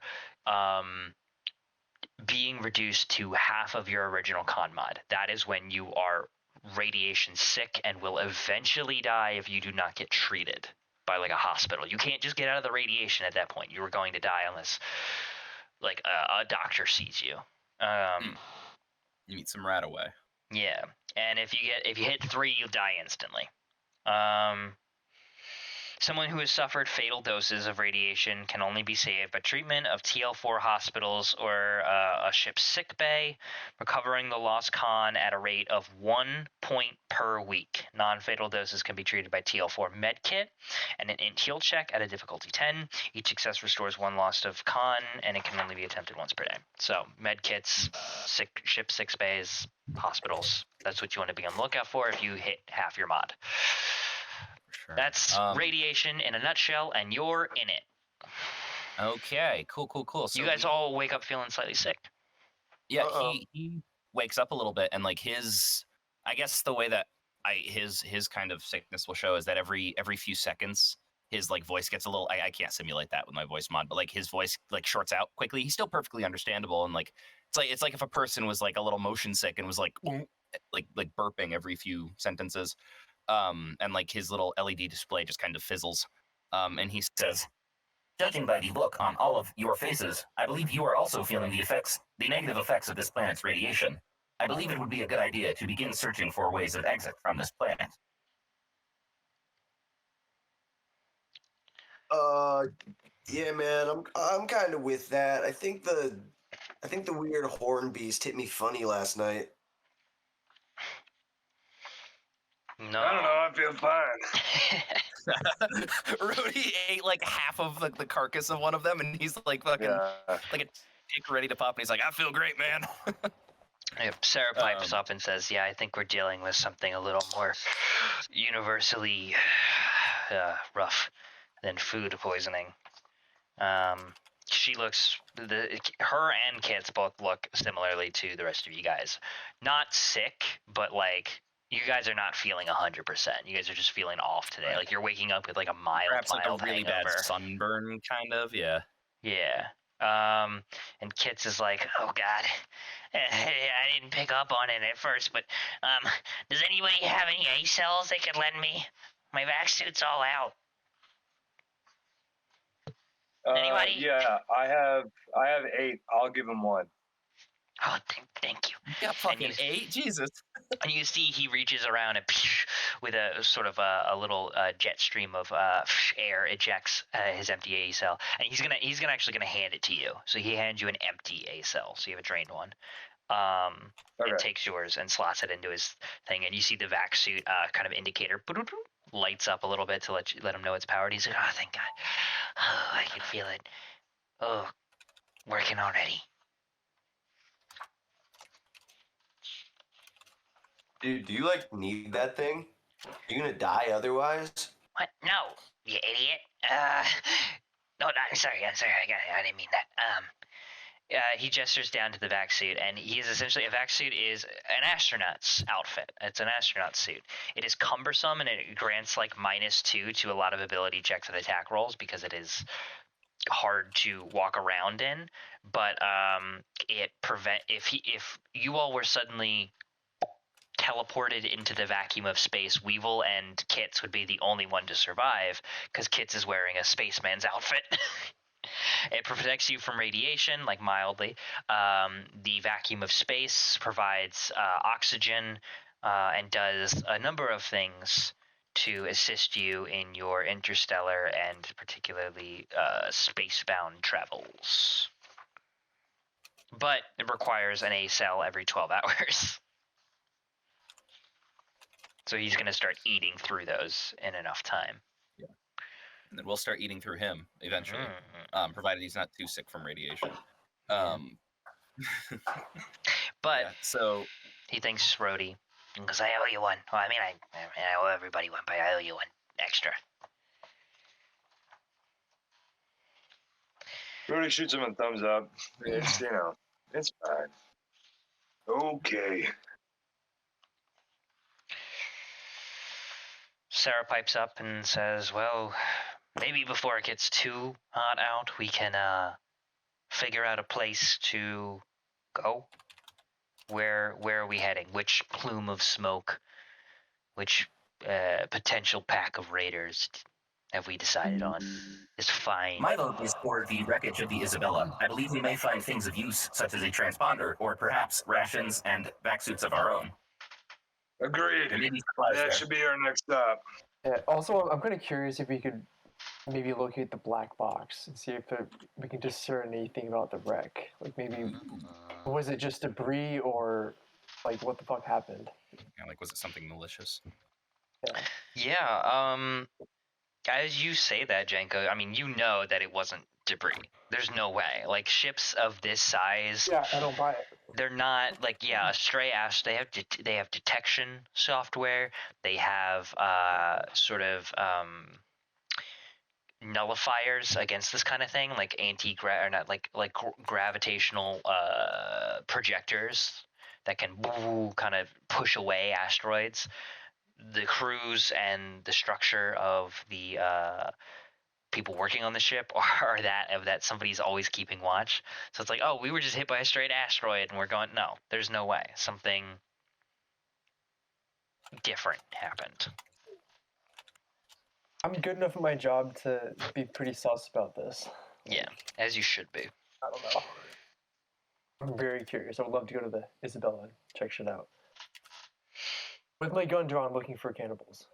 And maybe we'll find the charred corpses of Mr. and Mrs. Rabdis. I don't say that, but we just find like half of a torso with a piece of silk pajama burned into the skin with a little like MRR stitched into the pocket. Or they've already become cannibals. Wow, that's so fast. Oh my god! It's like she has like a staff made of her husband's femur. Oh my god. Okay, so I like that idea a lot. Oh boy. Sarah pipes up and she's like, all right, well, we should get a move on before the sun gets too high. Weevil, you said temperatures can range up to nearly 200 degrees, and I don't want to be out there for that. Yes, I also wanted to ask if there was, like, I want to look around and see if there's any way that we can fashion some form of umbrella to, like a sunshade, in a way. I know we're not going to be able to find, like, big palm tree boughs, but, like, if we could... take like 45 minutes or so and lash together a few like sticks and try and create something that we can hold above our heads. There is some slightly like dried out husky. Imagine like almost like coconut husk, coconut tree husks, like the bits you could kind of peel off a palm tree. That's some of what makes up this nest that the Saragon crawlers had. It's enough material to potentially make, I want to say, two umbrella size shaped objects out of. I guess the question comes down to how are you making them stick together? And I mean, my immediate answer is go outside and see if we can find some more flexible bushes in the immediate area. I know that there wasn't a whole lot of plant life because it sounds like the sandcrawlers have picked the area around the nest clean. But like if I can find like flexible stems or something that's not going to break when I bend it a little bit, then I'm going to try and use that to fasten them together. yeah, looking outside, you don't see a whole lot. You're probably going to have to hike down out of these mountains and get on your way before you're able to find that. So if you maybe pocket some of these materials and slot them onto your back and carry them with you, you might be able to assemble something on the road. Yeah, I'm going to go ahead and do that. I'll add a stowed bundle. Yeah, I'm going to say it costs 2 encumbrance for the lot of the materials. Okay. Cool. It's enough to make 2 umbrellas worth, and yada yada yada. So it sounds like you guys get moving, right? Towards the Isabella? Yeah. Yes. It takes the majority of the day. It takes a fucking long time to get there.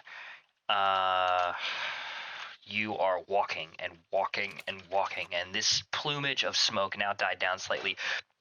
Just isn't getting any fucking closer. It is ridiculous. While you're walking, I want Connor. Weevil can make me a survival wisdom / survival dex check. And whoever is in back, I want to make me a notice wisdom check. Whoever's following up the rear of this group. Could I convince you to make it a notice intelligence, using what we've learned about the planet's biosphere so far, and like, oh yes, I must look in crevices of rock. I'll take it. Okay, cool. And then I notice wisdom from whoever's in back. I'll do that. I'll be running at the back, and I'll be walking Jalimbo, our new guy. Oh yeah, Rody, take it up the rear, bro. Teddy Roosevelt with the fucking. I'll take up your rear. Crude. Great. No, I'm just kidding. You, Weevil, you are able to find 1 or 2 kind of waxy, they're almost like giant flowers to an extent, but instead of obviously like tulips on the ends of these things, they are kind of these desert kind of almost cattails. And if you cut the head off of them, you have this big waxy stem that is about like 3 to 4 feet long, and they grow in small bunches of about 5 or 6 per. And over the next like 20 minutes, you're able to find about, or over the next like hour, I guess, walking into the desert, you're able to find a couple of bushels of those. So with enough of those, you are able to multitask and kind of walk along the way and start kneading and threading and sort of weaving these things together. The palm tree husk like nest material and the waxy stems of these desert foliage flowers. It'll take you a little while to assemble that, but you gather within a couple of hours you will have an umbrella completely set, and that'll prevent one person from being totally beaten down by the sun at a time. Yep. I'll share my plans with the party, and I'm saying I'm gonna make 2, but Weevil is first and foremost making one for himself, and I just want to add in that he's building it in such a way that like it can be looped under his arms, and so he has like 2 hands free, and like this thing kind of forms a canopy over him as he walks. Hey dude, would you mind showing me how to do that? Yes, you simply loop this here and push tab B under slot A, and then you take this stem and make sure that it is exactly 15 inches long. And he kind of launches, like, he'll explain it, and he'll explain it again and again and again if you ask him to. Can Polly roll to attempt to mimic what this thing is Yeah, 100%. I think survival I'll is. the extra materials too, if you want, because I do have enough for 2. So I'll take a survival wisdom. Big money. Oh, Ooh, that is big money with a 12. Kali, it comes pretty naturally to you. It's like weaving, crocheting, Seen enough beach umbrellas before.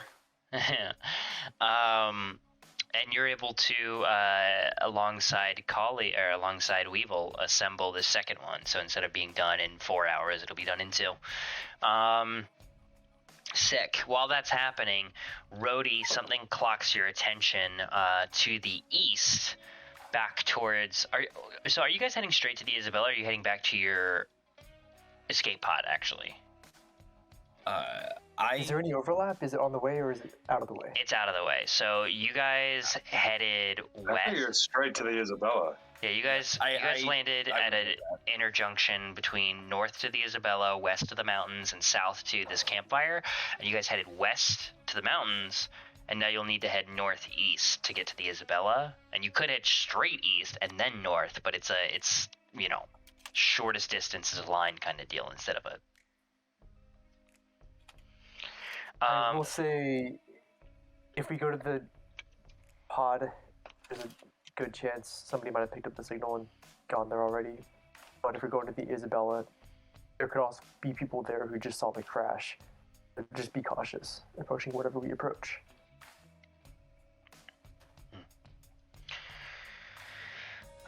Okay.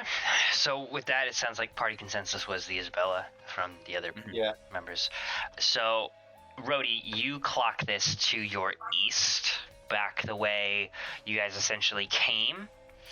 A large and long. It's not very high. It's short, but it's very long.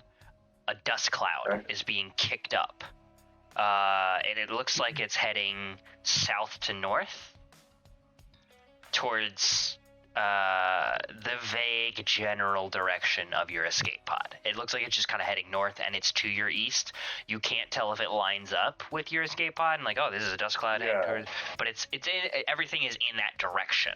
So, okay, Weevil doesn't have any binoculars. But maybe we can use them as binoculars like we tried before. Yeah, all right. Fuck, because nobody has binoculars on them, right, or anything like that. There's a whole slew of survival gear and fun equipment that you guys can get. Like, please check out the field equipment section on page 75. It's a hootenanny, but unfortunately nobody has any of that shit on them. So yeah, okay. I'll mention it. My guess is some sort of motorized vehicle, like a motorcycle, kicking up the sand on the way to the crash site. And I'll mention that.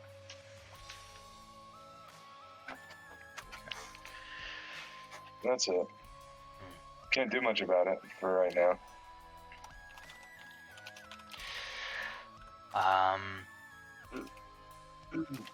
Do you guys continue hiking then? And Good question. taking note of that dust plumage being kicked up, monitoring it every so often. Eventually, as you guys look towards the Isabella, heading towards your destination, you spend a minute or so not looking at it. You look back over, and it's gone. It's settling down and no longer progressing, and you're not sure where or why it stopped, but it's no longer there. Oh, interesting. And we trek and trek and trek, and within... It takes you about 10 hours of walking from cave to wreckage. 3 hours along the way, the umbrellas are completed, and you all are able to shelter yourselves 2 at a time, potentially swapping off or potentially not. Weevil apparently has made himself an umbrella first and foremost, and Kali has completed the other. Yeah. I'll share it, but like I made it with the intention of Weevil wearing it first. He'll wear it for like an hour, and then he will be like, "All right, I have had my time under this. If anyone else would like to wear it, do not break it."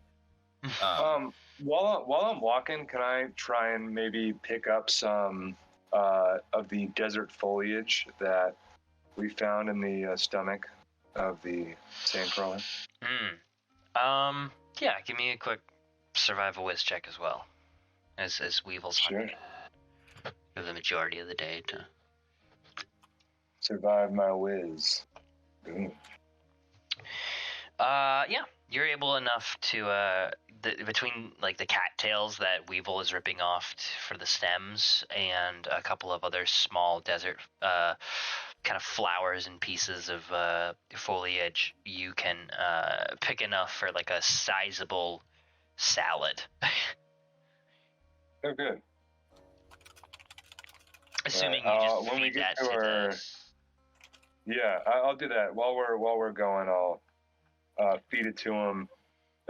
Even if I've just kind of collected it all, I'll then just pick him up if I can and feed him directly if he doesn't want to eat and walk. Yeah, that's basically what you have to do. You have to tuck him under one arm and hold things in front of him until he sniffs it and gets over the fact that he's still terrified of you and grumbles, but eventually, gives into the hunger, and you're able to essentially get this thing fed for a little while. We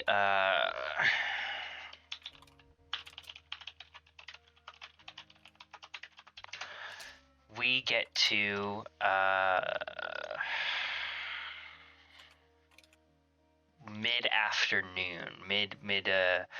mid-morning rather, as the sun is beating down on you guys, growing higher and higher in the sky. The hottest point of the day is steadily, rapidly encroaching, and you are just about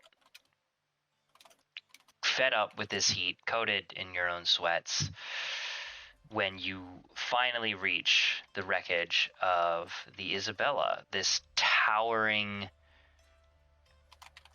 ship, half buried in the sand, smoldering from various parts,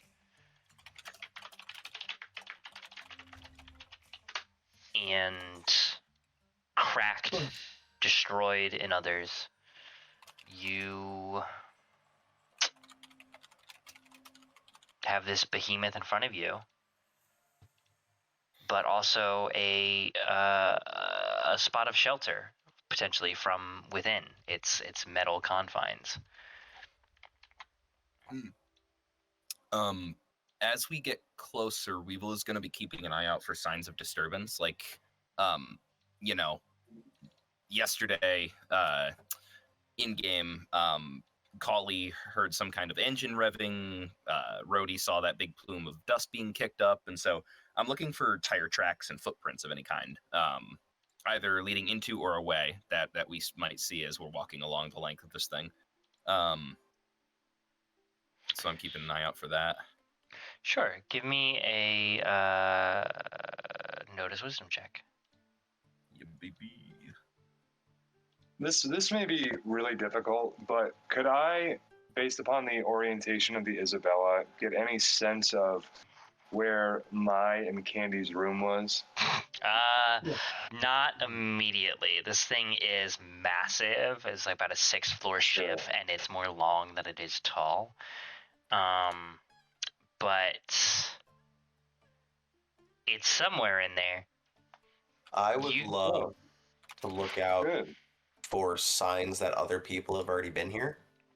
Okay, so Connor did say that exact thing already. Okay, my bad. I thought I heard that, but I wanted to double down. Okay. One thing I would like to look for is signs that people have been here already. So yeah, Alex, I'm really curious if people have been here already. You guys actually, Connor, Weevil turns around and he sees a bunch of footprints in the sand, and it looks like there's probably a group of about 6 people. One of them, an automaton of some sort, and one of them approaching from the desert. They're approaching from the desert. There's actually only 5 sets of footprints in the sand because Rhodey is flying. Yeah. Anyway, I'd like to identify various openings.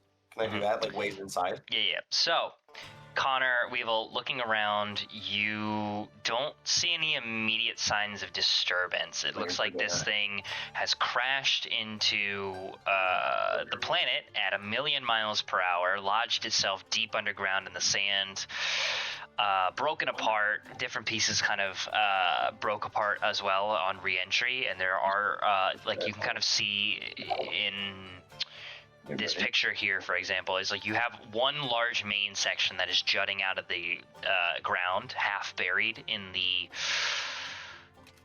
earth below, but there's also another 2 large sections to either end also broken off, much smaller than this main section, but less submerged in sand. Aside from the smoldering flames, the crackling of warning lights and electrical wiring occasionally sparking, there doesn't appear to be any footprints, any abandoned motorcycles, grav cars, footprints. I already said footprints. Or signs of otherwise forced entry, aside from whatever damage might have been done during the crash. Kali, you're able to easily suss out a few entry points. There is a large bent piece of the outer hull that has been just scraped upwards, where essentially kind of doing like a crouched lunge, just ducking your head under this, you would be able to get in where this sand meets the body of the ship, and that would get you in. Yeah, there's also like a door, like a proper door that you would normally load yourself onto via a ramp, about 10 feet off the ground, that could maybe be pried open if you could climb up to it, as well as the broken off section of the ship that is wedged up in the air. That entire back end is wide open potentially, but it's also like 60 feet up, and you'd have to figure out a way up there. And there's a couple of other small openings around, potentially on the other side as well, if none of these sound appealing. Yeah. So, Kali would have never been there specifically, but just having been on the ship for a decent while, can I determine at least slightly where the cockpit would be, and where the the navigation room and different things like that, like the important things that the guests wouldn't be on? I might actually be able to help you out with that. Yeah, we will bang on the door to the captain's cabin last time. Yeah, Kali, you're kind of looking at this big section of ship, and it's like, I can't, you don't immediately recognize this thing from Adam, in the sense of you don't see a cockpit and you're not sure where it might be. Weevil, a little bit, having, probably done your due diligence and just running like ship diagnostics a little bit and doing your own homework for fun and to pass the time, and then also having been there presently, you kind of recognize portions of the ship that are in line roughly with where the wreckage meets the sand, and you think that had it not broken off, if it's not broken off, the cockpit and the front of the ship is buried underneath the sand. Gotcha. That's not good. Yeah, no, I'll share that with Kali when I notice him looking around, and if he vocalizes he's looking for the bridge, I'll say it is either. The bridge is either most likely sheared off and in some other location of the desert, or buried under sand in that direction. And yeah. I would like to get inside and get out of the heat. And Weevil will kind of begin making for the sheared off section of. Hey man, should we be worried about this thing sinking? That is a good question. I did not think of that. Does it look like the ship has been sinking into the sand, or does it look like any amount of sand that has piled up has been because of the initial impact driving it into the dunes, and then sand that's blown up against the hull over the That is 100% primarily it. Give me a notice wisdom check +2. as I'm assuming other people are checking this Right. out as you guys are all kind of hanging around. Yeah, can I assist in that because I was the one Yeah, who asked that's what the +2's for. Yeah. Yeah. You guys are like, Weevil says, yeah, that's a good question. And as you guys kind of stand around looking at the ship, observing, okay, what are the patterns of the sand against the body? You notice just like a very subtle kind of hourglass style trickling around some of the seams where there isn't so much wind, sand, or sand from the wind blowing up against the hull. It's kind of just like, flat desert earth, and then the hull of the ship, not so much accumulated there, and you can tell there's like a little bit of a trickling going on. So this thing is potentially sinking into the sand at an exponentially slow rate, but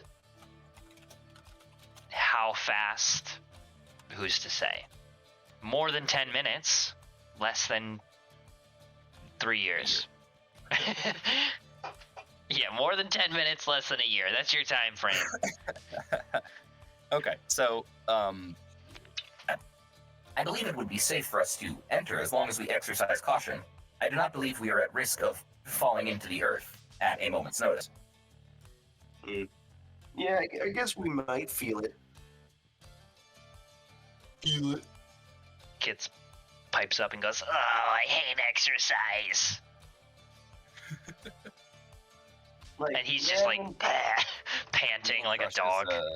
It's been kind of a bummer. You can wait out here. No. Not gonna happen.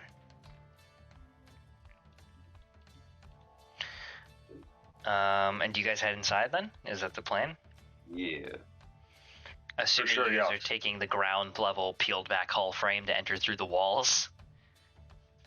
Yeah, I'll also use my magnets to maybe like open it slightly wider, or as we progress in, like, continue to kind of like create a path so that we're not risking any danger or having to squeeze through really tight corridors or anything,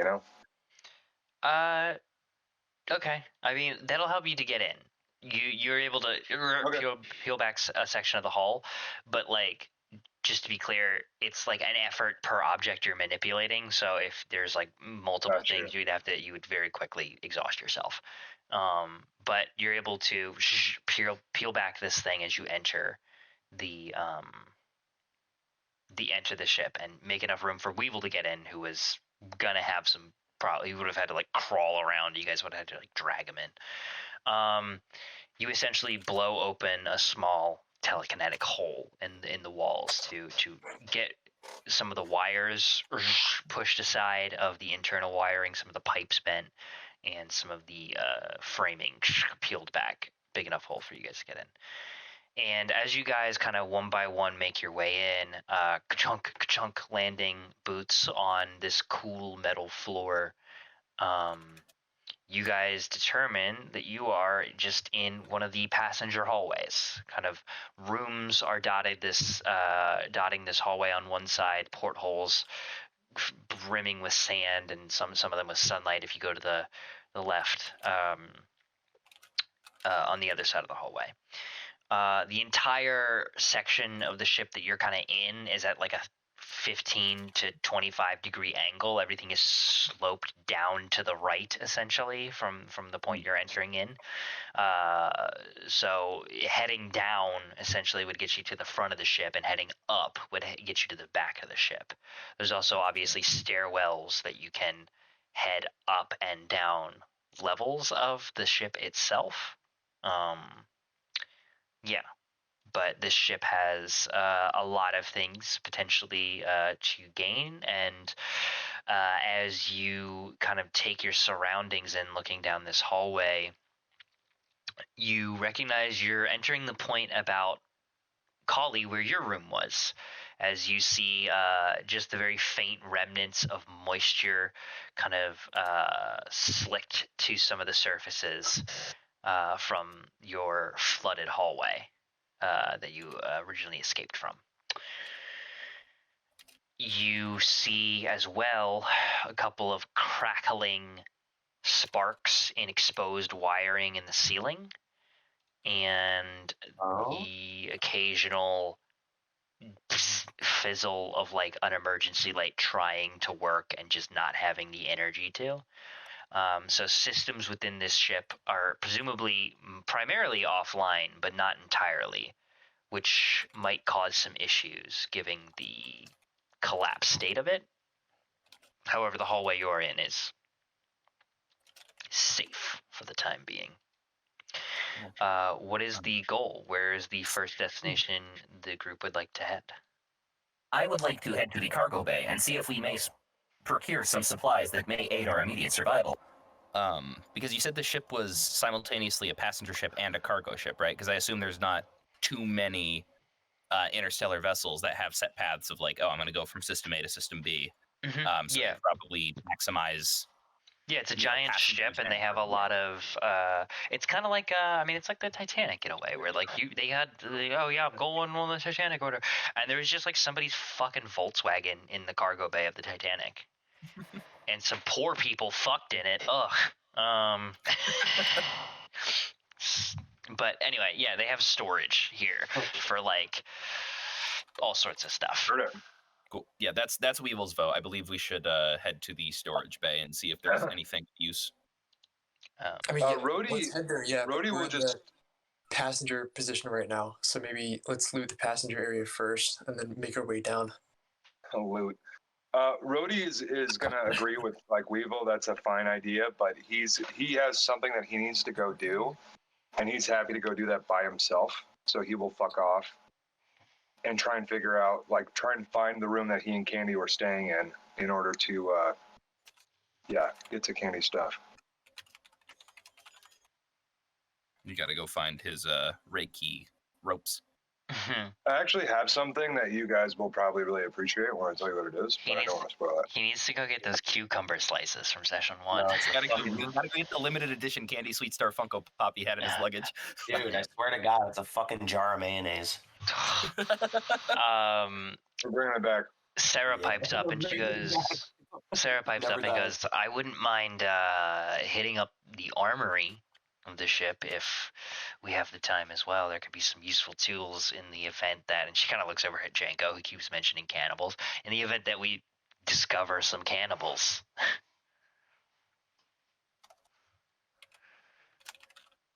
Cool. So I guess in terms of priority here, I believe it would be best served if we hit each of these locations in order of proximity. and you'd mentioned in the past that Weevil would have done some schematic work of the ship, maybe would have looked up download maps or whatever, and he'll Jenko probably knows more about the ship's interior than anyone else, and he'll say Mr. Janko, quick, what is the closest location out of the armory, the crew quarters, or the cargo hold, and Rhodey Roadstar and Candy Sweet Star's Candy Sweet Kills rooms? Hey, that ain't whatever. Oh, I am sorry. Were you not married? Hey, what's up? My name is Rhodey Roadkill Sweet Star, and this is my husband, Candy Sweet Star Roadkill. We love each other and we have tantric sex all the time. It's Rhodey Roadstar and Candy Sweet Kill. Yeah. Kill Which are actually kind of sick names. I can't lie. Sweet Kill is pretty dope. Between your random, just filling the time schematic work that you may have done, as well as Janko's inner knowledge of the inner workings of the ship, you guys are able to piece together, essentially, to get to the cargo bay, the main cargo hold, you will need to head to the back of the ship, so you will need to climb up an incline, but you will also need to get to the bottom level, so you have to go down several flights of stairs within the ship. It is about as equidistant from you currently as the armory, which is towards the front of the ship. So you'll have to head down beneath the sand dunes, into the underground portion of this ship. Further ahead of the armory will be the bridge / captain's quarters / pilot deck. Where Janko had mentioned like a black box thing before. If you wanted to still pursue that avenue, that's where that would be. It is the furthest away from your current position. The closest would be Candy Sweet Star's room, which is going to be just a couple of floors down, since you are in the kind of passenger section of the ship currently. You guys are roughly, to paint it in a straight line, as if the ship were still flying, it is a very long 6-floor ship. You guys are on the 2nd floor, 3/4 of the way back. You will need to get all the way to the front to get to the captain's quarters, about 3/4 of the way to the front to get to the armory, and all the way to the back to get to the cargo hold, but only just a couple of floors down to get to Candy's room. Gotcha. My Weevil will propose Candy's room. We go as a group, then cargo hold, then double back and go to the front. Because if Brody will interject. I don't need you to hold my fucking hand. You can go do your own thing. I got the room. I would not be holding your hand. I'd be standing a good distance away and giving you a thumbs up, like this. And Weevil backs 3 steps up and gives him double thumbs up. Like, dude, I think. Well, you don't need to accompany me and stand just away and give me a thumbs up. It is okay. I understand you may have embarrassing things in your luggage. Like, dudes, Alex is totally like rocking a mad piss. I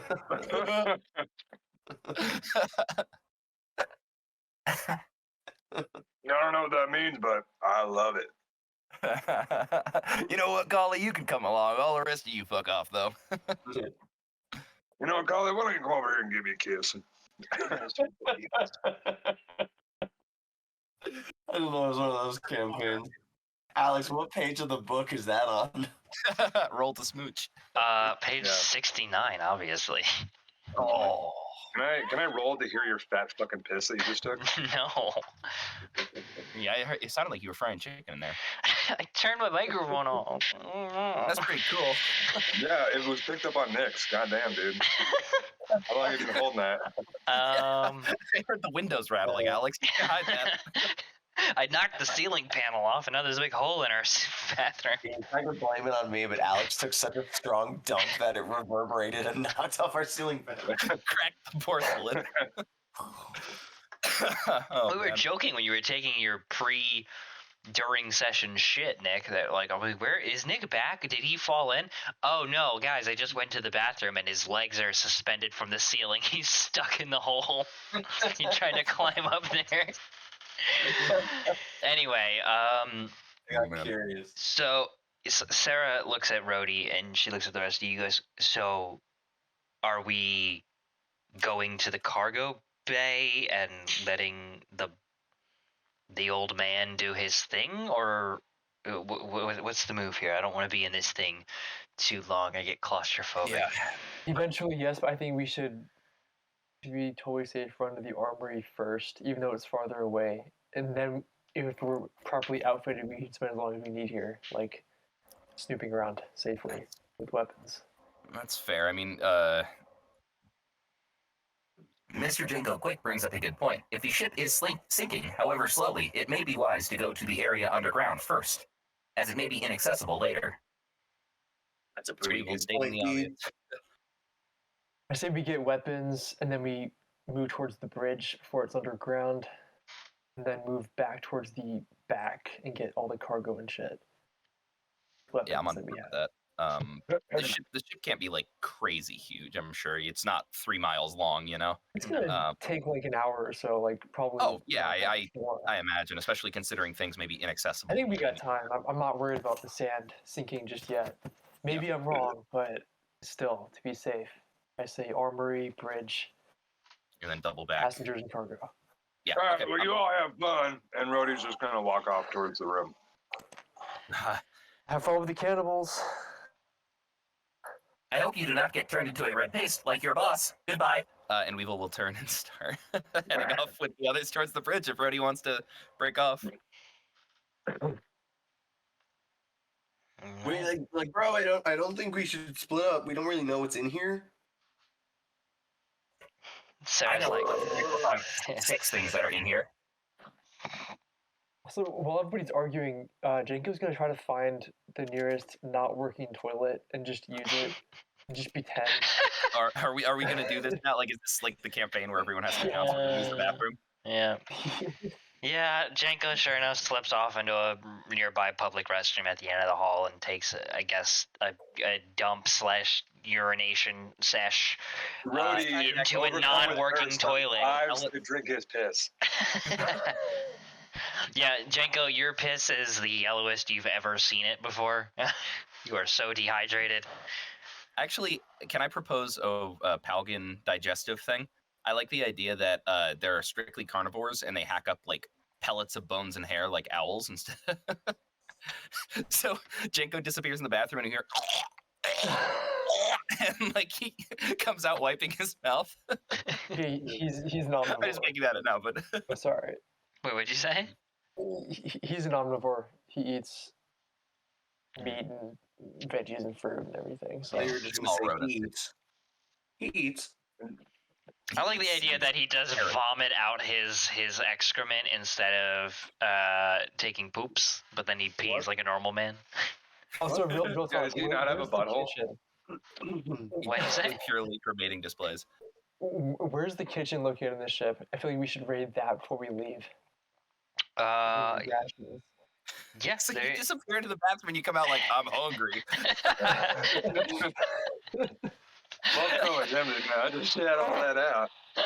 There is the cafeteria, dining / kitchen section that is about halfway up the ship, and then there's also like other things of note, such as like a server room that might contain like technical components. There's a med bay.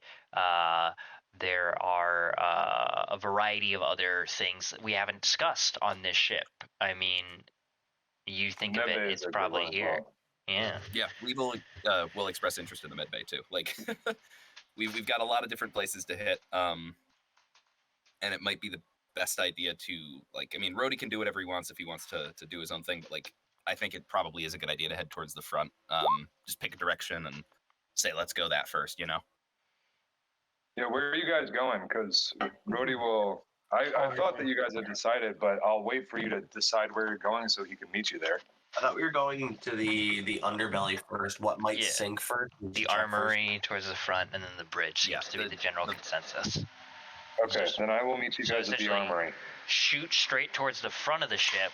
That's the lowest in the ground, but along the way, stop at the armory. Yeah, Weevil pulls up the schematic on his data pad, and he like a glowing blip appears, and He's like, this is the approximate location of the armory prior to the breakup of the Isabella. just so Rhodey has a general idea. Okay. So the party splits with everyone going in one direction and Rhodey taking the first exit off to head down a side stairwell. Rips open a panel on the ground and jumps through it. Rhodey eats through the floor. So you guys No, I just take a radioactive piss like Jenko and burn a hole through it. You guys walk down the slightly sloped interior of the ship, heading towards the front. With again, Rhodey taking that stairwell exit, and you guys let him know you're heading towards the armory first. We continue on with the bulk of the party for a moment as you are clumsily walking down this downhill kind of slope, having to step over torn up floor panels, around wall sections that are concaved, bent inwards. Avoid a crackling wire or two. And as you kind of begin winding your way through this labyrinthian maze of a wreck of a ship buried underground, you make your way towards the front, down a floor, around a collapsed hallway, through a detour, and eventually you arrive at the exterior section of the armory. It is a narrow hallway heading front to back of the ship that houses the exterior of the armory. The armory itself is a small dome section of the hallway that juts out to create some extra foot traffic room, with a heavy reinforced black metal door, and a extravagantly high-tech keypad on the exterior, compared to like your basic room keypad on the exterior of the doors that you would have for getting in and out of your rooms. This is like government level, kind of like security level tech here, right? Extra advanced. Unfortunately, you notice two things. One, the door is still shut to the armory. Two, the comm pad or the data pad mounted to the wall, which would normally be hard to break into on a good day, is completely smashed. Near irreparably so. It would take a utter savant to get this thing somehow working again. You were describing the security systems. Did you happen to mention if they had power? I doubt anything in this thing has power, right? There were a couple sparking wires. Yeah, there's remnants of power circulating throughout this thing, but the emergency lights that are trying to work cannot currently like actually work. So like you guys are walking through a dark ship rather than with just like Weevil's flashlight and your compad flashlights kind of illuminating these dim dark hallways, with the occasional kind of blip of red light coming on. It's like, oh yeah, look, there's still some residual wattage going through the exterior of the ship, but it's not powered per se. That would be part of the problem. Is if you get this thing working, this compad, if it wasn't smashed to hell, it probably doesn't have enough power to power the door in and of itself at the moment. And you could potentially give it a jump start by jury rigging any interior or any power systems you have yourselves, i.e. Weevil's chassis or potentially some A cells. Yeah. That would be all fine and dandy, but this thing is also smashed to hell. So that's kind of two problems folded in on each other. It occurs to Janko, because you guys, might not think to ask this, and Janko would have this information. But while hacking might normally be a bypassable option, with the destroyed console, if it is not able to be repaired, because there is an if, but chances are slim to none, there would be a way to manually override everything via the ship's server room.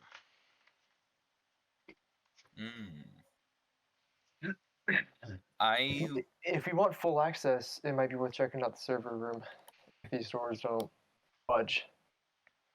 I mean, Weevil will pipe up and say, Mr. Quick, I wonder if we may be able to identify which of these wires is responsible for sending the signal that would open the door. If we are able to jerry-rig a Type A power cell and then spark the wires in the right pattern, we may be able to bypass the compad. And that's me spitballing. I don't know if that's actually true, but that seems like a thing that we might be able to do. You know, like take one of the wires from this, like not try and use the compad to input any password, but like identify, oh, this is a green wire, this is a red wire. Green probably means What you said makes 100% sense, and Janko, you realize from an engineering perspective that would provide power to the door. However, you know that it also wouldn't override the security measure that is keeping the door locked. So you now have a powered locked door, but it's still locked. And there would potentially be a way to hack into it, Weevil, if you can integrate this jury rig system into your system and somehow like jack into it, even though there's no jack port. You could potentially ones and zeros your way through the password if you can get past that stopgap, and you can break past the security walls. But again, you know that this is also like, you're not hacking to break into somebody's room, which Weevil, you know, you're good. You're a robot. You know how to interface with things, but you know, there's a chance that you might not be able to get into room 54B, let alone the more advanced armory. It's possible, but you know that again the chances of getting all of these things aligning are kind of slim. Yeah. Might be worth a try because you can do it here and not have to venture to the server room, but there also could be something that goes wrong. Who knows? Yeah, very true. And we could potentially burn through a power cell and just have Mhm. wasted it. The other question I had was, you mentioned this was a big, like, solid metal black door. Is there any window or anything? Like, are we able to, like, is it a lattice? Are we able to look through? No, And this thing get a is sense of it? this thing is made to be private, and it is made Okay. to withstand a fucking bomb. So they didn't Gotcha. put any weaknesses. You gather that probably like the interior, because the exterior of the wall is still this like cheap metal paneling that the rest of the spaceship uses. What the fuck? Sorry, Siri just like scared the shit out of me. I have my phone on my bed behind me, and I hear a voice from behind me. You need to unlock your iPhone first. I'm like, what?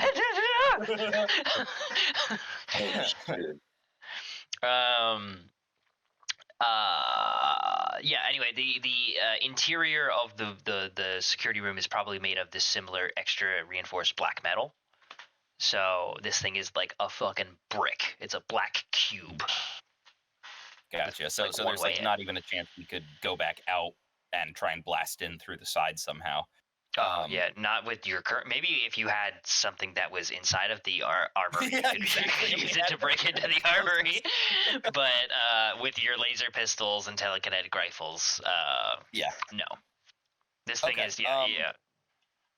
So would the server room be back in the direction of the bridge? I don't know. That makes sense to me. I don't know if that's roughly where we would, like, if we're heading in that direction anyway, and it might. It kind of it would be. It's at the bottom level of the ship instead of the top level of the ship, and it's towards the front. Okay. Maybe we should go there first and then give ourselves free reign in the other spaces. I agree. It may make our other tasks of trying to get into things such as the medbay and the storage area much easier. So yeah, I think that's a good move. Okay. You guys begin heading your way towards the server room. Meanwhile, Rhodey, you manage to make the very almost like nauseating trip down these stairs, because like it's stairs, but they're at an angle, and you have to like bend. You know, it's a full flight, so you go down in one direction and loop around on the platform, and have to go down in another direction, and you're just like. Your center of gravity's all fucking thrown off, and as you emerge back into the hallway, a floor lower, and start heading back up the slope towards where you remember yours and Candy's adjoining rooms were,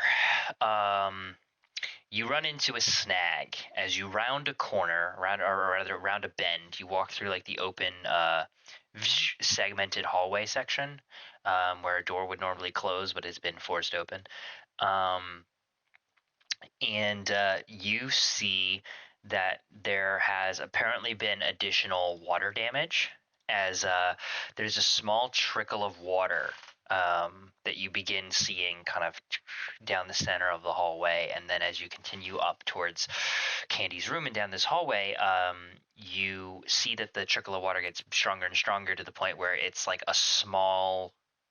It's not flooding, and it's not even anything to be normally concerned about, but it coats the base of the hallway from wall to wall, and you see a couple of crackling wires that have been ripped out of the walls and have essentially electrocuted the water as they occasionally spark, sending pulses through the water, potentially electrocuting whoever's standing in it when one of these happens to occur, seemingly at random. Okay, I will use my second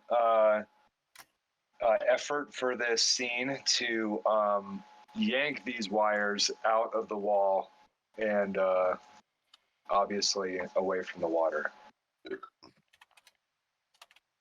Okay.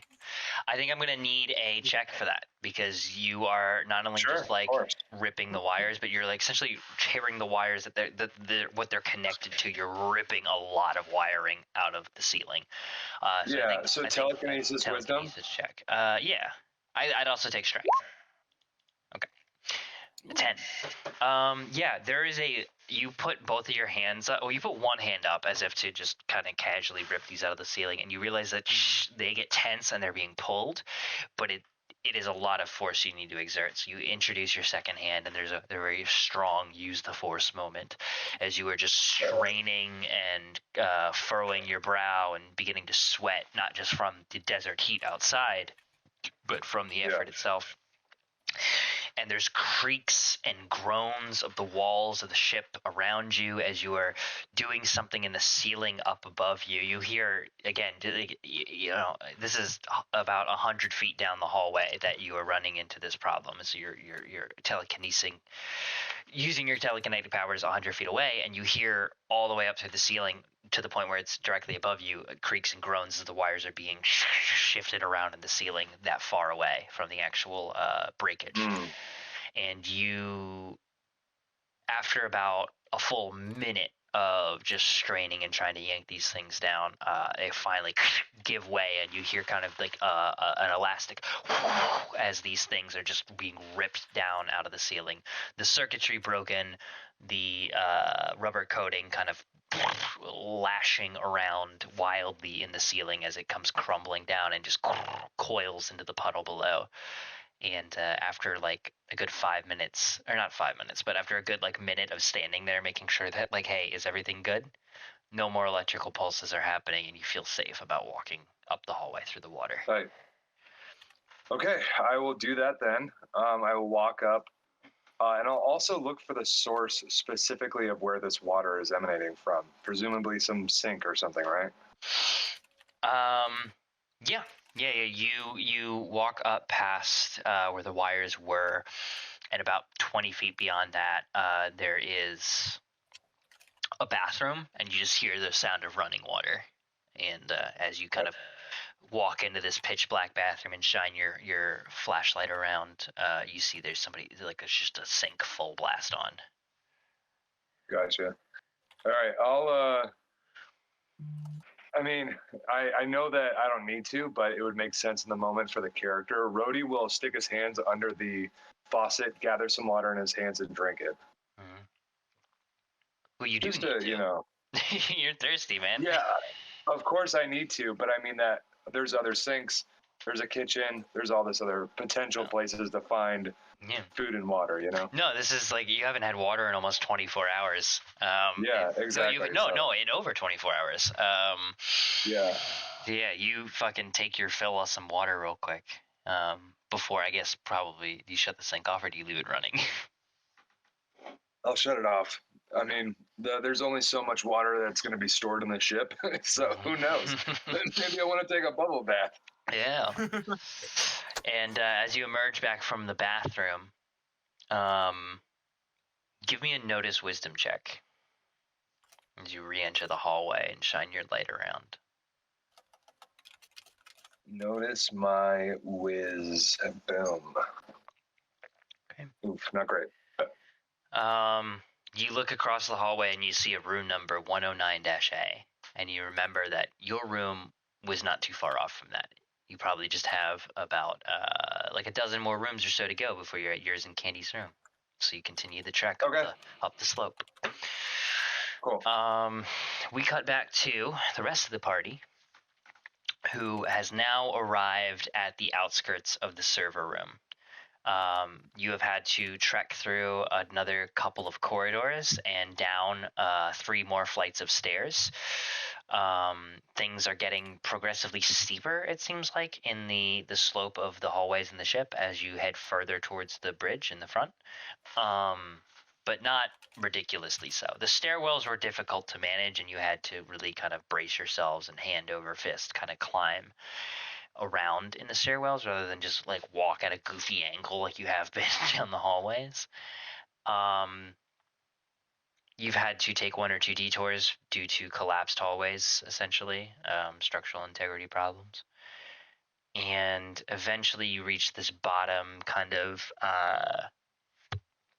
it's almost like a U or an N-shaped section of the hallways where the east and west connect, meet in the middle, and in that middle section, they then loop back around and down a small stairwell that leads to another secure black door. But this one is open at the moment. And as you are able to stand in the doorway, essentially, you overlook this server room that is barely operational, if I hesitate to say even that, as you have just kind of aisles and aisles of mounted black structures that hold hard drives and servers and computing units that are running ship diagnostic software and doing a lot of the automated systems that the ship needs to do during flight. They're responsible for that.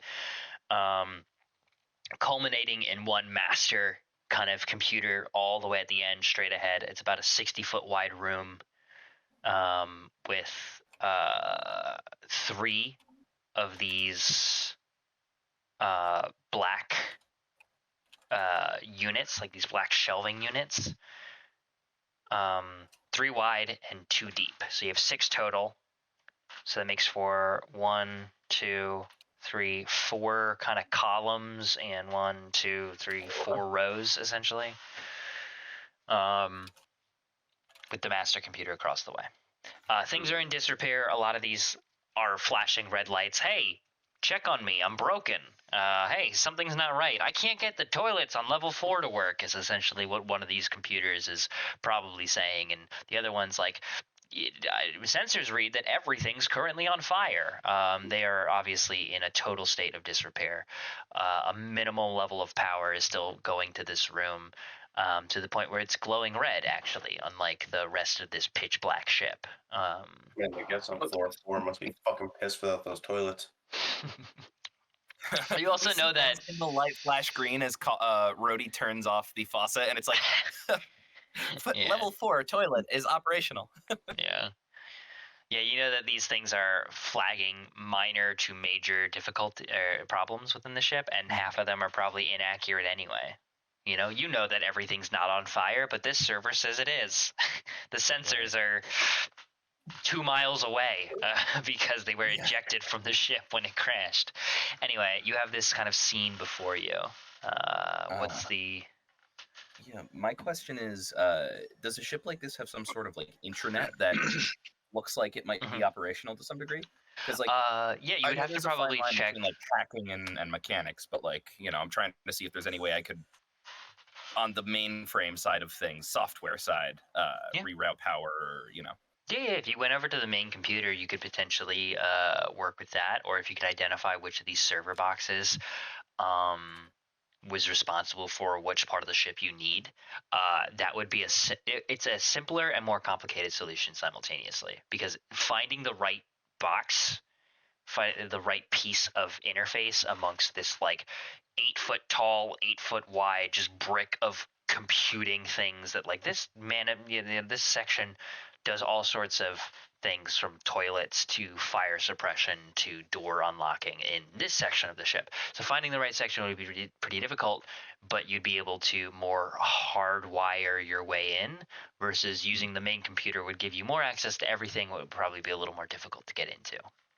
Okay, in that case, what I would like to do is to try and do a 2-pronged approach, where I go to the main computer and see if I can find a schematic or some kind of code system, like a map of like, this data bank is dedicated to this portion of the ship. This is the armory security protocol that's located in this port here. And so I would like to see if I could narrow my search a little bit by using the main computer to hopefully pinpoint a specific direction to jack into. Mm-hmm. Okay, so Weevil begins, enters the room. Sarah kind of calls out. She's like, I don't know if... never mind, fuck it. Yeah, I'm keeping an eye. I'm avoiding like puddles and sparking wires and, And you begin to cross the room. And... Sorry, give me just one quick second. Test. Test. And... Test. Oh boy. Test. Test. Nice, sweet baby. Okay. Okay. So yeah, you cross the room and head over to the main computer. Kits and Sarah are waiting by the door. Kit's afraid. Sarah keeping watch. Jenko and Kali, what are you guys doing? You guys head in? Do you guys poke around? Do you? I think I'll generally assist Weevil with anything he thinks he needs to access program-wise. I'll try to be on the hardware end of it. What was the password for the third floor bathroom? Because I need that in order to access the third floor break room. Because I need that in order to access the fourth floor armory. Okay, so Weevil, as you approach this main computer, you see that a lot of it has been only mildly damaged, as much like the armory, this server room is built a little more like a brick shit house than the rest of the ship. Why it's open, you're not so sure. It's probably, Jenko, that flags for you, is it probably this thing was kept on pretty tight security levels, because while the armory has weapons that you could shoot and kill people with, the server room has a lot of integral systems to the ship that if you shut down, the ship would just float aimlessly through space, or worse, I don't know, crash into a planet or something like that. I don't know. But as you walk over, you see that things are in moderate to severe disrepair. But your first step, as per usual, is probably going to be wanting to jack into it, right? Yeah, I'm gonna try to interface with it like like the keyboard, like typing, seeing what I can access through that, and then if I can't get what I want to find, okay. which is yeah, so it's locked up immediately. So okay, so I'm gonna jack in, yeah. Yeah. Immediately, it's just like, do you have a password? And neither you or Jenko have that, because he wasn't on the engineering side of things. So you go to jack in, and I think we're gonna roll our first, proper in-game hack check. I also do have a line shunt, which don't understand the full functionality of, but that is on me. Yeah, a line shunt is essentially like a portable black box that you can stick to things, right? So if somebody wanted to prevent you from hacking into this server room, what they might do is they might put, essentially via data cables in the walls, they'll put a box in the armory to say, okay, if you want to hack into this, there's a hard firewall, and the firewall is physically located in the armory. So you have to go put a line shunt on the armory firewall box in order to even hack into this thing. Okay, so that's essentially not of use here. I guess the that, or what you could do, would be locating where it would be useful, as opposed to just slapping it on to hopefully make it. It's to get past security measures where you need multiple points of entry. You can also do remote hacks via a line shunt to a degree. And hacks via a line shunt don't last 1d4 rounds. They last indefinitely until somebody rips the line shunt off. So there would be a way, if you wanted to, you could potentially do this as well, where you could slap it on this computer and be like, I want to suppress this system, and then you execute the hack, and then you just fuck off and run away, and you have a longer time to, deal with the have the system be under the effects of the hack while you are not constantly maintaining it and physically there. Reread the section on line shunts. I just highly advise doing that, because they're really interesting. Yeah, cool. But yeah, so I'm gonna attempt to jack in, seeing immediately. Please enter password. Yeah. So I think we'll give a basic. Regardless of, I think the intention here is going to be program in check, and then I'd like to know, out of the common hacking actions, what is your intention? What is your initial? Hypothetically, if you were to get in, what's the first thing you are looking for and want to do? I am attempting to find the hacking page. Do you offhand know what page that is? But I 55. Okay, cool. So my first action is even going to tell you. Find. I see. Answer a specific question, I think, is going to be what I want to do. And that question is going to be, what will be the path of least resistance to overcome the security measures around the armory? Okay, so program int. Looks like I need to beat an 8. 10, baby. So, as you plug your 12-watt XLR jack into this massive TL4 computing rig, the rest of you see maybe Weevil stiffen up a little bit. I think so. I think like his LED display would be replaced by lines of scrolling code that flash by too fast for anyone to read. Yeah, or like maybe his like servos and his like joints kind of de-engage, so he goes just like a little bit, not limp, but like the upright tautness in his shoulders kind of just slumps a little bit, because it's like, that's not important right now. We're putting processing power towards other things. Yeah. And you also see a face not dissimilar to Weevil's appear on the main computer monitor. There's a monitor that's approximately 2 by 3 feet, as well as like 10 other side monitors, and this face begins having a discussion, presumably with Weevil, but you can all hear it projecting throughout the server room as it says, "Oh, dear. It looks like you're trying to access some subroutines. Would you like some assistance?" That would be optimal. May I ask who I have the pleasure of speaking with? Dude, Colley's gonna elbow Jenko and be like, dude, check this shit out.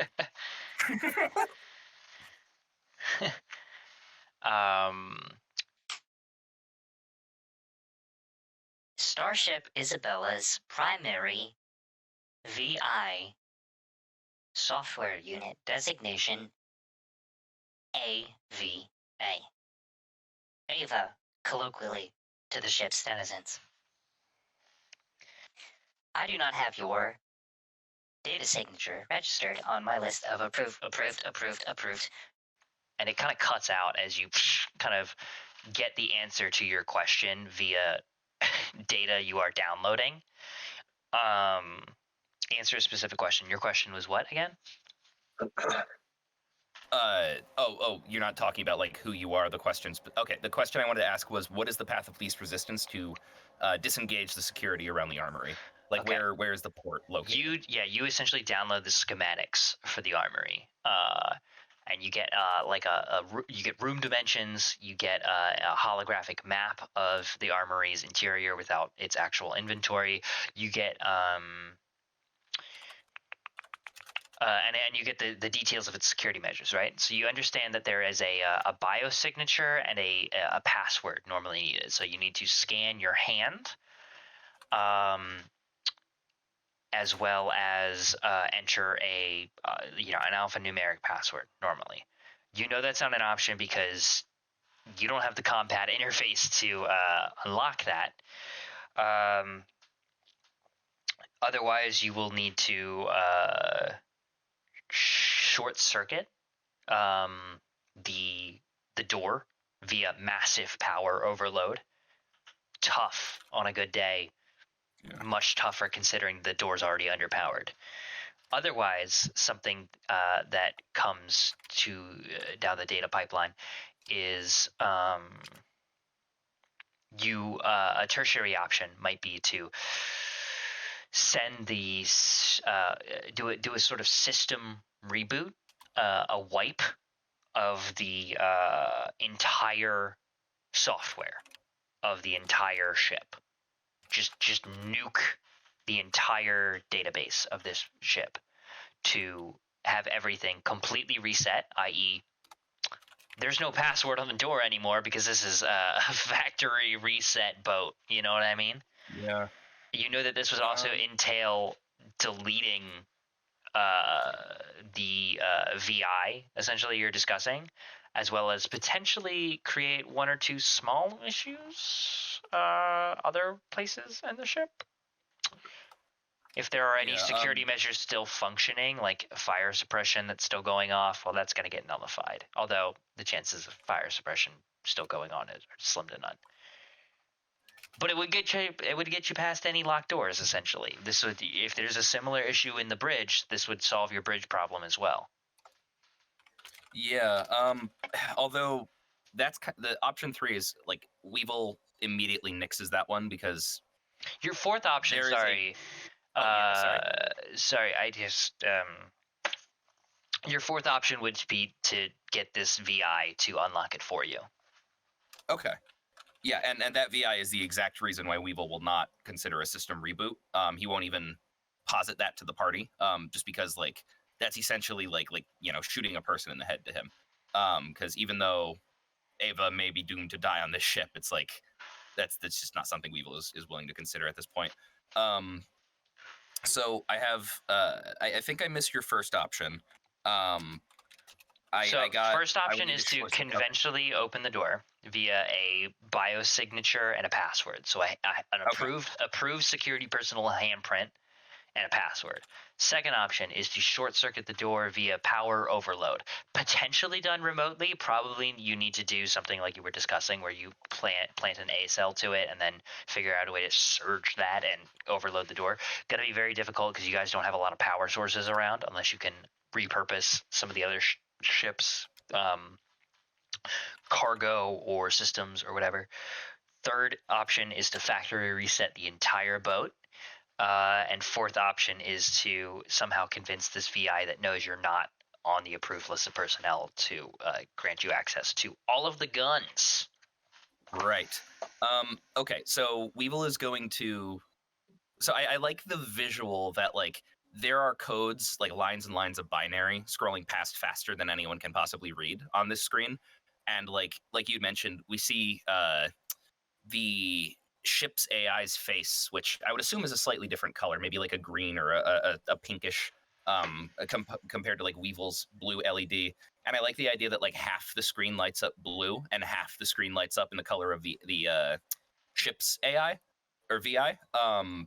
As Weevil like he's not. It's the Stars Without Number is very clear that you like can't upload your consciousness as a robot. You're kind of tied to the chassis, but like while interfacing with machines, I kind of like the idea that Weevil's face pops up on them. Yeah. So yeah, it's like he is having a conversation with this thing and this VI, and everyone is privy to it because it's playing through the ship's speakers. And adorable. I'm attempting to go with option 4 right now. So I'm going to try and plead a case with this thing and have a conversation with it. Uh-huh. Greetings, ADA.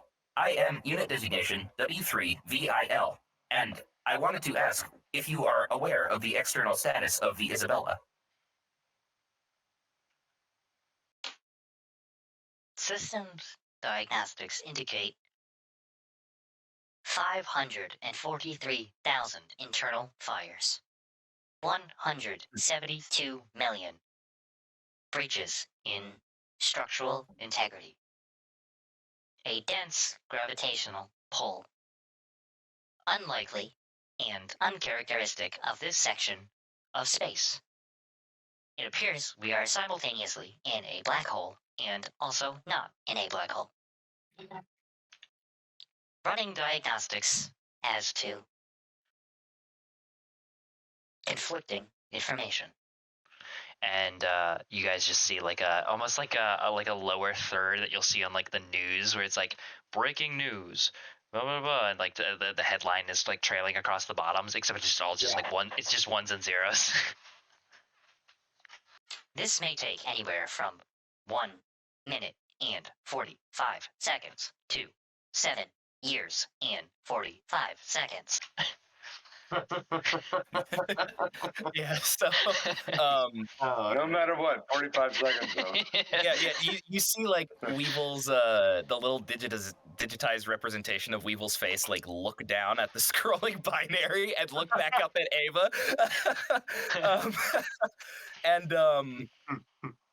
He again addresses her and he goes, I have information that I believe you may find interesting, Ava. It seems that the ship was launched out of orbit by some sort of gravitational anomaly, and it is currently resting planetside on Saragon 2. I was one of the passengers aboard this vessel, and I, along with several other survivors, am currently attempting to figure out the best method of extrication for ourselves and, hopefully... And the little, like a little digitized LED hand appears on the screen and gestures towards Ava. Hopefully for you, the resident VI as well. And Weevil is like offering if he could figure out a way to get everyone out of the ship, the VI is part of it. And he's like, his offer is essentially, I'm offering you information that you are not able to access due to damaged sensors, in exchange for your assistance in procuring vital supplies for myself and my companions. I like to imagine that the finger you point at Ava is like the Windows mouse when you hover. Yeah, I like that a lot. Yeah, it's like pixelized. Yeah. This information is not only new, but incredibly troublesome. Processing. I would like Most to... optimal route. Sorry. Most optimal course of action has been determined to get Isabella back on course. Firing jets in 3, 2. Oh God! Please, no, please. And there's like a very subtle rumble of the ship beneath your feet. Very subtle. As this thing does not have a functioning engine anymore. Jenko, you were there when it blew up.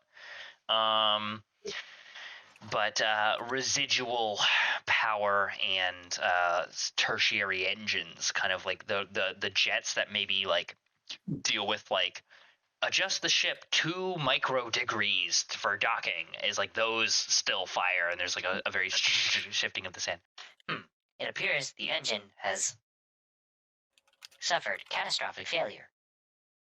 We must entertain alternate options. Yeah. I also would like to roll like a connect wisdom check, if that's like this game's equivalent of an insight, to try and assess the level of intelligence of Ava. Like Weevil, I think, recognizes that not all VI are truly created equal. But that doesn't mean he thinks any less of her, because he's a kind of he's a robot. He's kind of binary. Oh, Weevil, calm down. Yeah. He's like, well, no, he's like he's trying Also, to this assess- VI is a fucking broad, so she must be dumb as bricks. No, he's trying to assess the best possible way to get through to the VI and rationalize with it. And it's a very like, to Weevil, it's not I am trying to trick her. I am trying to connect in a way, like information is information, and different VIs process different information differently. So he is trying to figure out the optimal course of action in getting this VI to understand the information he wants to convey. And part of that is assessing this VI's like intelligence and capacities and what's damaged, what's not, what was built in, etc.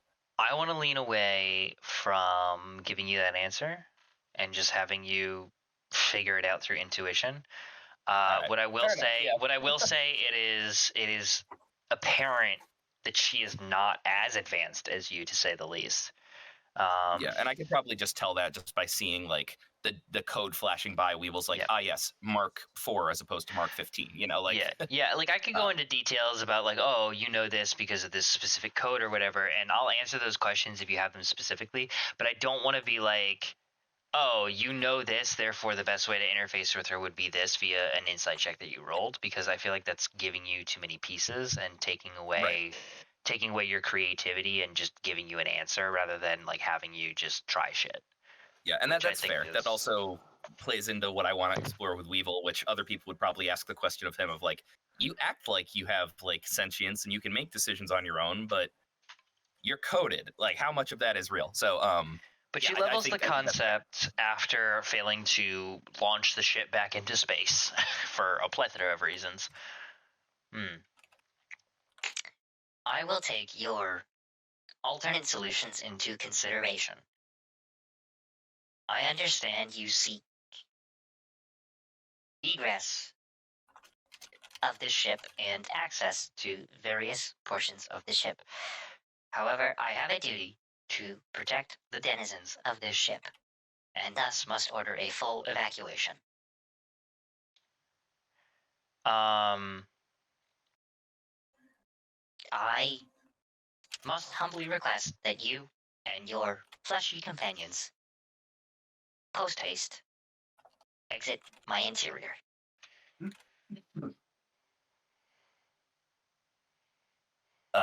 Can I tell if she means the interior, like the server room? Like we're basically the ship itself. brain? She's like, get off the ship before it like things are wrong, and my like override protocols of make sure everybody stays alive are now going to begin to kick in, and she's like, "You guys should leave." Okay, so Ava is going to, or can I still access some form of control over Weevil? Like, can his like physical body move?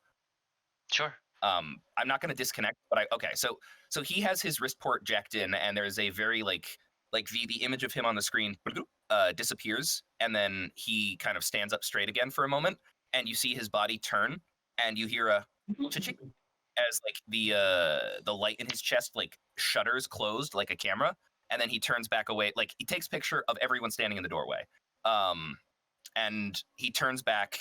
He goes slack again, and then his face reappears on the screen. And he's going to attempt to transfer the photograph of the surviving crew members to Ava, and he's going to say, Ava, while I appreciate your desire and noble pursuit in the preservation of the life of the passengers, I believe it is in the best interest of those here that we attempt to access the supplies present on the ship. I am aware that the Isabella is in a state of collapse, and we all are, but however, we have re-entered willingly as the external environment is very hostile to both life, virtual, and organic. Hey, Weevil, why not, like, ask her if she can... Wait, can Kali hear this conversation going on? I'd like to think so. She's projecting her half into the room as well, I think. Yeah, and I see no reason Weevil would be hiding it. So like he's playing through the speakers as well, or through his own speakers, whatever. But either way, it's audible to anyone who wants to listen in. Well, then yeah, I think Kali would be like, "Hey, Weevil, why not just like ask her to scan if she can see any feel any life forms on board? You know, besides us, I guess." As my companion, Kali L. Flower, who I am sure if you check the crew manifest, as well as the manifest for the names of W3VIL, Janko Quick, Sarah Lockhart, and Rhodey Roadkill, you will find that we are all registered passengers on board this vessel, with the exception of Mr. Quick, who is part of your crew. I believe it prudent if we are given access to some areas to increase our chances of survival. We will promptly exit as soon as that has been achieved. And I will, you have my promise, search for a way to extricate you from the vessel as well, for your continued existence. I think I'll ask you at this point for another check. I'll give you connect or talk charisma.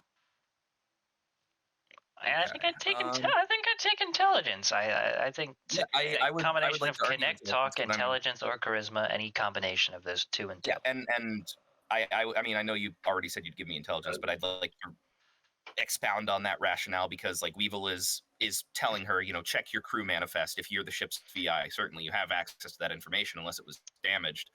Here's a picture of surviving crew members, and you know you can see my data signature, so you know I'm real. We are survivors. Help us out here. And he's trying to appeal to that side of the VI. So yeah, I'll go ahead and roll. Could I? This may be a little bit much. Program int or no, because I am explicitly trying to connect on a more human level with this VI. I think I want to lean away from program here. Okay, I'll stick with connect int. Ooh, 7. Okay. It ponders for a moment, and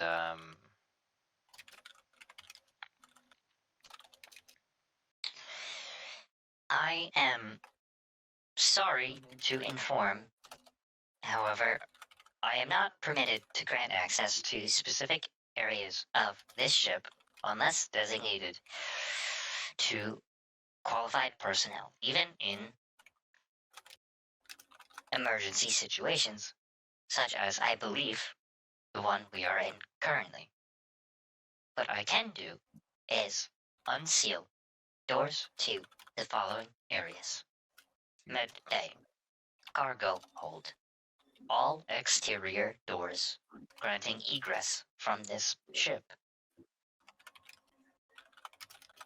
I am currently unable to grant the following crew members, Django Click, and any passengers access to the armory and bridge. It ponders for a moment. Scanners indicate and it begins to load. 1, 2, 3, 4, 5, 6, 7 life forms currently on board. It is imperative these life forms make their egress from structural integrity. That's the word I'm looking for. Make their escape from potential structural integrity mishaps as expediently as possible. Okay. So Yeah, I was there any visible or sensory reaction that Weevil can determine to him saying, "I'm going to try and get you off the ship too," or was I know the AI or the VI completely it ignored it. seems to have very verbally. little concern for getting off the ship Okay. itself. This thing is Okay. there doesn't seem to be a lot of self-preservation. I want to live. It has a Right. job to do, and it's still trying to do it. Okay. So with that in mind, without even consulting the party, because they can hear and they can chip in if they'd like. And Weevil is aware of that and kind of trusts that, but he will say, Thank you, Ava. If you are able to unlock the medbay, the cargo hold, and perhaps the cantina or cafe, if you are able to, that would be more than helpful. Processing. It is done. just like that. okay. Okay. Yeah. So, Weevil will kind of pull back out, still remain connected, just in case he wants to talk to Ava again, and turn back to the party, just kind of like look over his shoulder and say, I believe you have heard the conversation with Ava.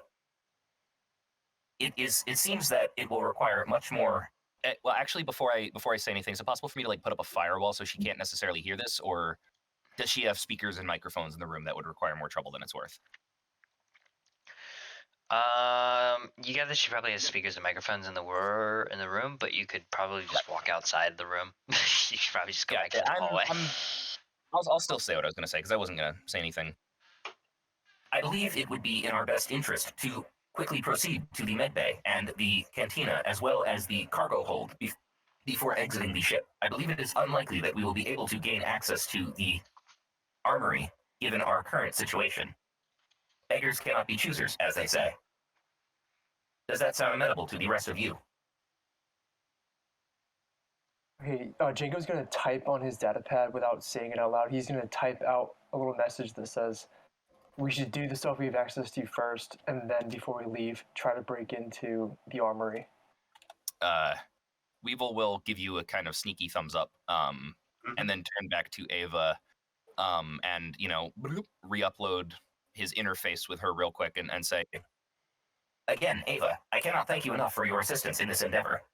I will attempt to ensure that the am I able to I know you said that the Isabella was an independent ship. Is there like a shipping fleet that it's a part of? Like, do I know the name of the company that it contracts with, or is it like strictly independent? Yeah. It is with this. It is with a small.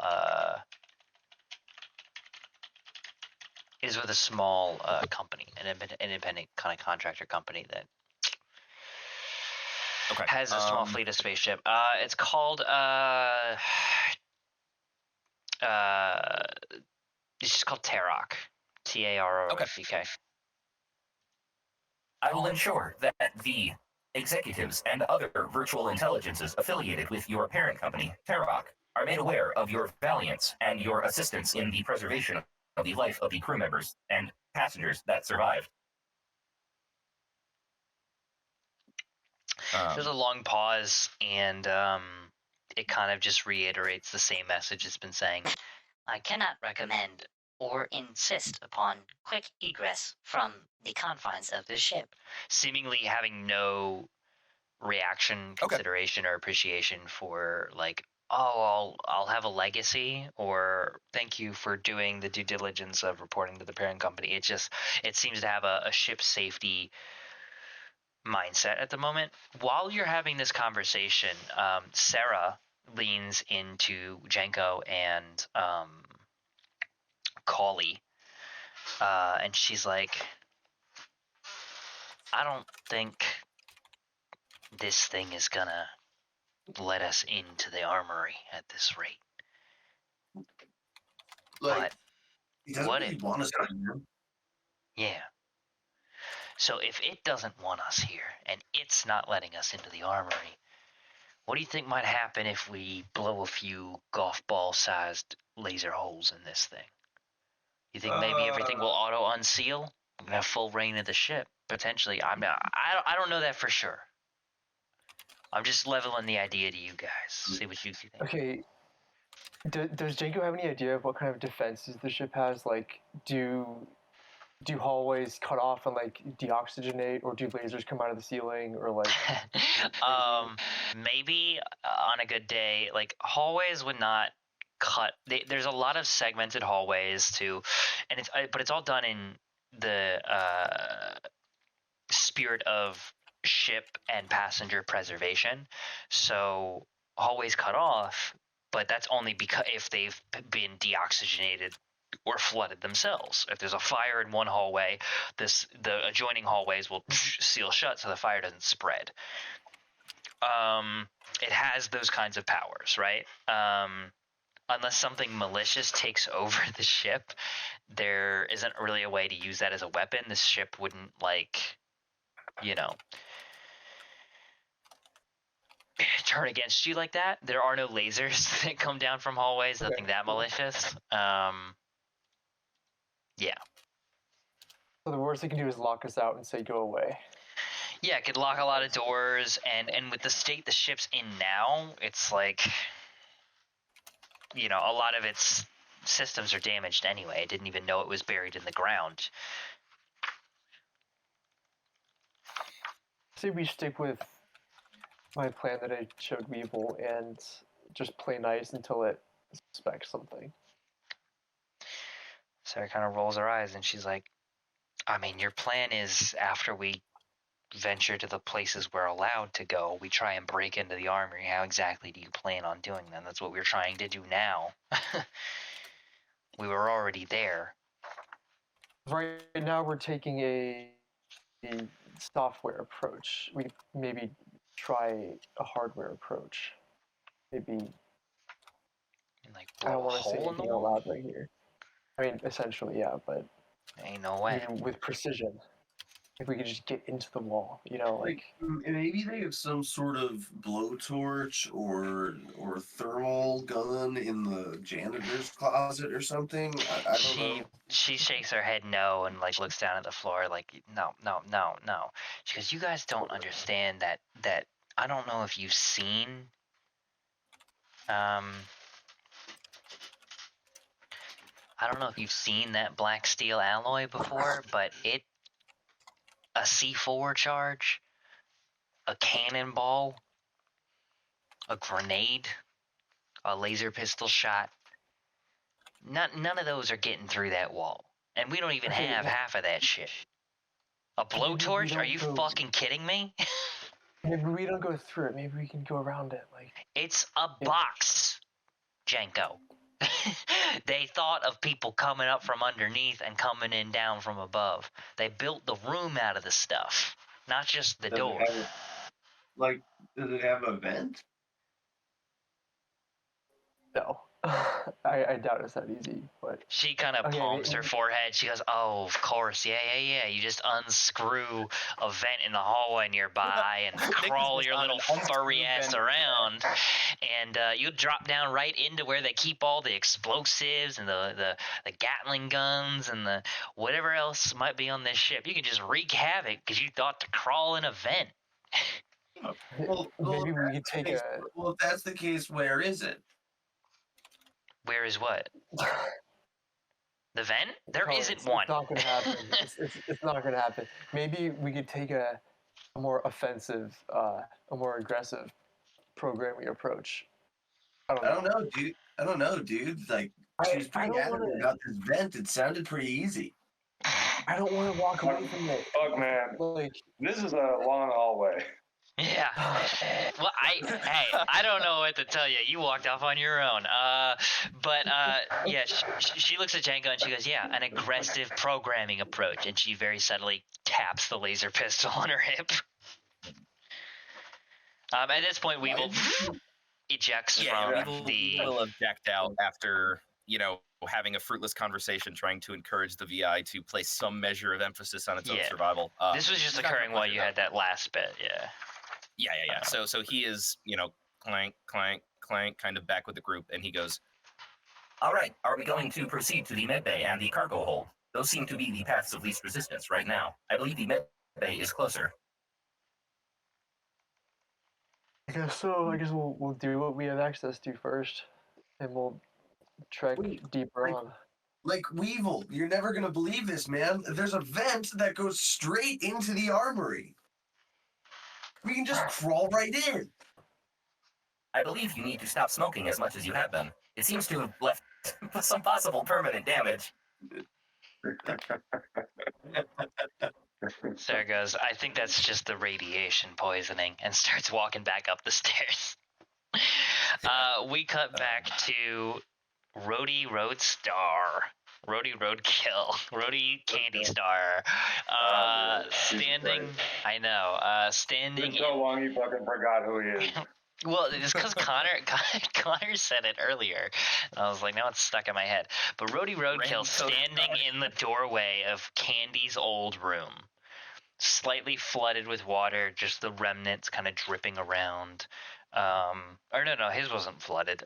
His was deoxygenated. But the cucumber slices dotting the hallway. Candy's various accoutrements just scattered the fuck around the room when gravity suddenly turned back on when the planet entered atmosphere again during re-entry. Dildos, sex ropes, harnesses, cod pieces, wigs on wigs, just plastered to walls, tossed about. The place is a fucking shit show. On top of the structural damage to the room where like half the walls caved in. But there you are. Okay, so there's two things I'm looking for. I'm looking for a backup comp pad that maybe he has as a, I don't know, he's into a bunch of weird shit. Maybe he's got a burner comp pad or something, because I need to access his accounts. I know this will very likely be fruitless, right? But so I'm gonna have to try in character. Real quick, I'm gonna do something on your character sheet, Dylan. I suggest everybody do this as well, just in case. But if you hit the gear in the upper right of your character sheet, there should be on the top left, literally top left, but add a luck save. I would tick that box. Everybody, make sure you have that on. So you should have 4 saves. Okay. I turned it on for you, Dylan. I know I turned it on for somebody else earlier, but I suggest whoever doesn't have one on should turn it on just in case, because I might ask for it occasionally. Appreciate it. I was taking a shit, so I appreciate it. Great. So that's the first thing you want to do. You want to look for any backup compad devices, maybe a data slab you might have had, any computing devices that might give you information. And the other one is where I could potentially access his accounts. Yes. And what else is the other thing, Azure? Well, Candy happens to have a pistol that he got from a project he worked on with another artist back in the day. It's a real working pistol. Happens to be a functioning, call it like a piece of memorabilia, I guess. But it's a certain gun that obviously we've discussed that I'm now trying to find. Okay. I think I will ask you for, first, a luck save. Zap you. All right, boom. Ooh. And then second, a notice wisdom check. Uh-oh. The second I walk in, I slip on one of the cucumber pieces and Whoa! Crack your head on the floor and you start bleeding out. If only you had your friends around to help you. No, okay, so with the 2 on your luck save and a 10 on your notice check, you begin to sift through this room, tossing aside everything you know you don't need, going through the rubble, looking and looking. And you find in the dresser of this, or rather, it's kind of like an armoire. It's kind of like a large locker cabinet. It's not as fancy as an armoire, but it's like a steel basic armoire, kind of, if that makes sense. Sure. Like a giant filing cabinet, that closet thing. You are looking and looking, and you don't see either of these things you're looking for. It's just Candy's garbage. And as you get to this closet, you see a couple of Candy's wardrobe pieces still somehow hanging up. And something catches your eye, a weird shadow on the bottom of this thing. And you touch, and you realize that something you remember Candy had in a lot of his riders was he wanted false bottoms put into somewhere in his green room, somewhere in his hotel room, somewhere in his... And this armoire has a false bottom. As you lift this metal sheeting up and toss it aside, there is an old wooden box, roughly the shape of a gun case, as well as essentially a compad case, Bacassi brand, like basically like an iPhone box, in there as well as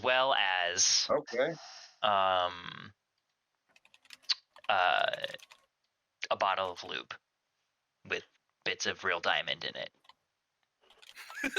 Okay. Well, like Goldschlager, but it's lube that he just prized very much. I will take the lube and leave everything else. No, I'm gonna open the box. Inside the box, it is a gun case, velvet leather, or it's got like a leather lip and a velvet interior, and it's got Candy's sex pistol inside of it. Fuck yeah. Thank God. All right, so what I just got is the Candy's Penistol, which is, just for you guys, is essentially like a long nose revolver with two chambers that look like essentially like testicles, each holding 4 bullets. So the total is 8 rounds in the chamber. Or I guess on here it's 3. Or yeah, it's on here it's 6. So we'll just say 3 per. But you can manually change. Okay, the point is okay, cool. So yeah, 4 per, and it's just a fun little weapon that Candy had from just some memorabilia from way back working with this artist, and Rhodey always wanted it because it's fucking sick, and especially in a survival situation, may come in handy. Rhodey has gotten an erection. Okay, and then the next thing is preach.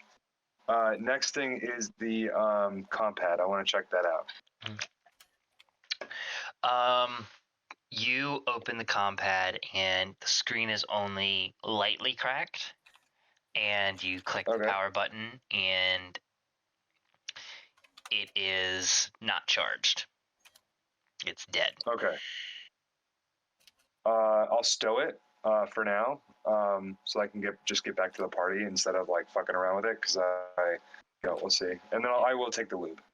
Okay. As you reach for the lube, give me a notice wisdom check as you reach for the lube to see if you notice something very important about this fucking lube. It's a very slippery bottle. It like flies out of your hands comically and zips out of a hole in the side of the ship.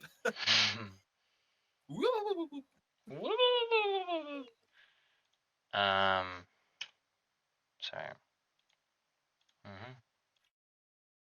Test. Hey. Do I notice the lube thing? Yeah, with a 7, as you reach for the lube, you grab it, you pocket it, and as you go to stand up, you hear a voice behind you. Don't fucking move. and like the mechanics of like a projectile firearm being cocked. Cool. Now here's one thing. I do have the little sand crawler with me. Would it have maybe barked or something at the approaching individual? No, it failed its notice check as well. Gotcha. He's Gotcha. stuck up on you. All right. You turned off his sink, and he's now come for you. Yeah. Yeah. No. No taking baths on my ship. No. The voice kind of calls out over your shoulder from like the doorway. The fuck are you doing? Okay, I will just kind of slowly raise my hands. Just coming back to get what's mine. Actually, I think I found this place first. So whatever you just shoved in your pocket is actually mine. Okay, if you want it, I'll give it to you. Yeah, that's right. Give it to me. Now bend over. Okay. Rhodey will start to turn slowly. Obviously, if he tells Rhodey to stop, he will. No. You turn around and you see standing in the doorway. I don't want to give you the character sheet for this dude yet. Yeah. But I will give you the art. You see in desert garb, kind of cloth and leather scraps piled on top of one another with like sort of bandaging up underneath. Wearing a makeshift sort of gas mask with goggles, ventilators, all kind of not tech powered, closer to combustion engine level tech, basically. Gas, oxygen tank. You know, he has like a full-size oxygen tank on his back instead of like a hyper-condensed one that is built into a vac suit. So this is like low-tech stuff compared to most of super civilized space, like Odessa City kind of level shit. Yeah. And he's holding just a shotgun. And he's got a strange symbol kind of painted onto his chest. It is a skull in a wheel with flames on top of it. Mad Max Fury Road. Kind of. If not, Sick. yes. Okay. Yeah. Okay. Now I gotta reach into my pocket to get it. So Yeah. I'll go slow. Slow. And Rhodey does. Fucking weird dog away. Rhodey goes slow, going for the lube, and he pulls out. Slowly, we'll pull out the lube. Yeah. Now toss it over. Okay. Toss it over. I will like literally toss it to him. Yeah. He catches it in his offhand, kind of one-handing the shotgun slightly. It's like a sawed-off, so it kind of like lowers slightly. The grip gets a little shaky, and he looks at it. What the fuck kind of shit are you trying to pull on me? Like he didn't realize it was lube until now. And that's what I came back for. Yeah, if you don't take the moment to just immediately get real trapped on the desert, nothing like this to keep your lips moist. What I am gonna do is while it's in the air, yeah, I'm going to because presumably he's a little distracted. I'm going to use that time to engage my third of a 3 strain for the scene. Unfortunately, so now I'm out, and have my telekinetic armory on.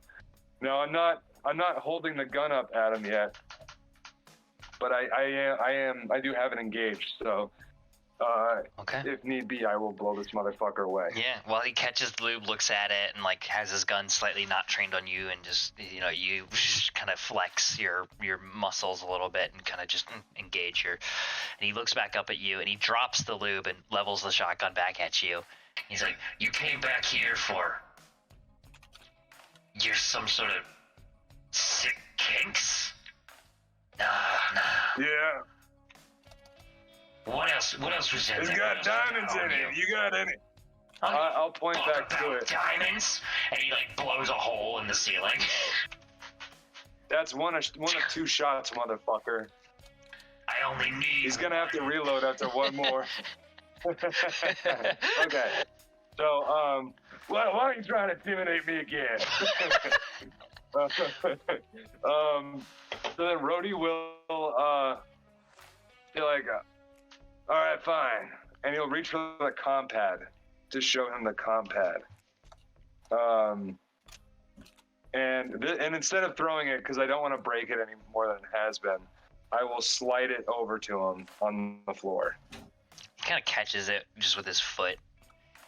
And he looks down at it. What the fuck is this? Alright, while he's looking down at it, I'm gonna fucking shoot him. Okay, great. He looks down at it. He kind of, it's under his boot, so he pulls his boot up to kind of get a good look at it. He kind of kicks it out a few inches, and he's like looking, he's trying to like recognize it. And there's like a solid second where he's trying to figure this out. And he looks back up at you. What the fuck? And you just are like holding a rifle shape in your hands, huh? And you go to blow him away. You fire a shot exploding off of the door frame as it like just caves this thing in with telekinetic force, and he dives out of the door frame like around the corner, calling out, "You just made the last mistake you're ever gonna fucking make. Nobody messes with the Fuelmakers." And that's where we're gonna end the session. Cool. Fuelmakers.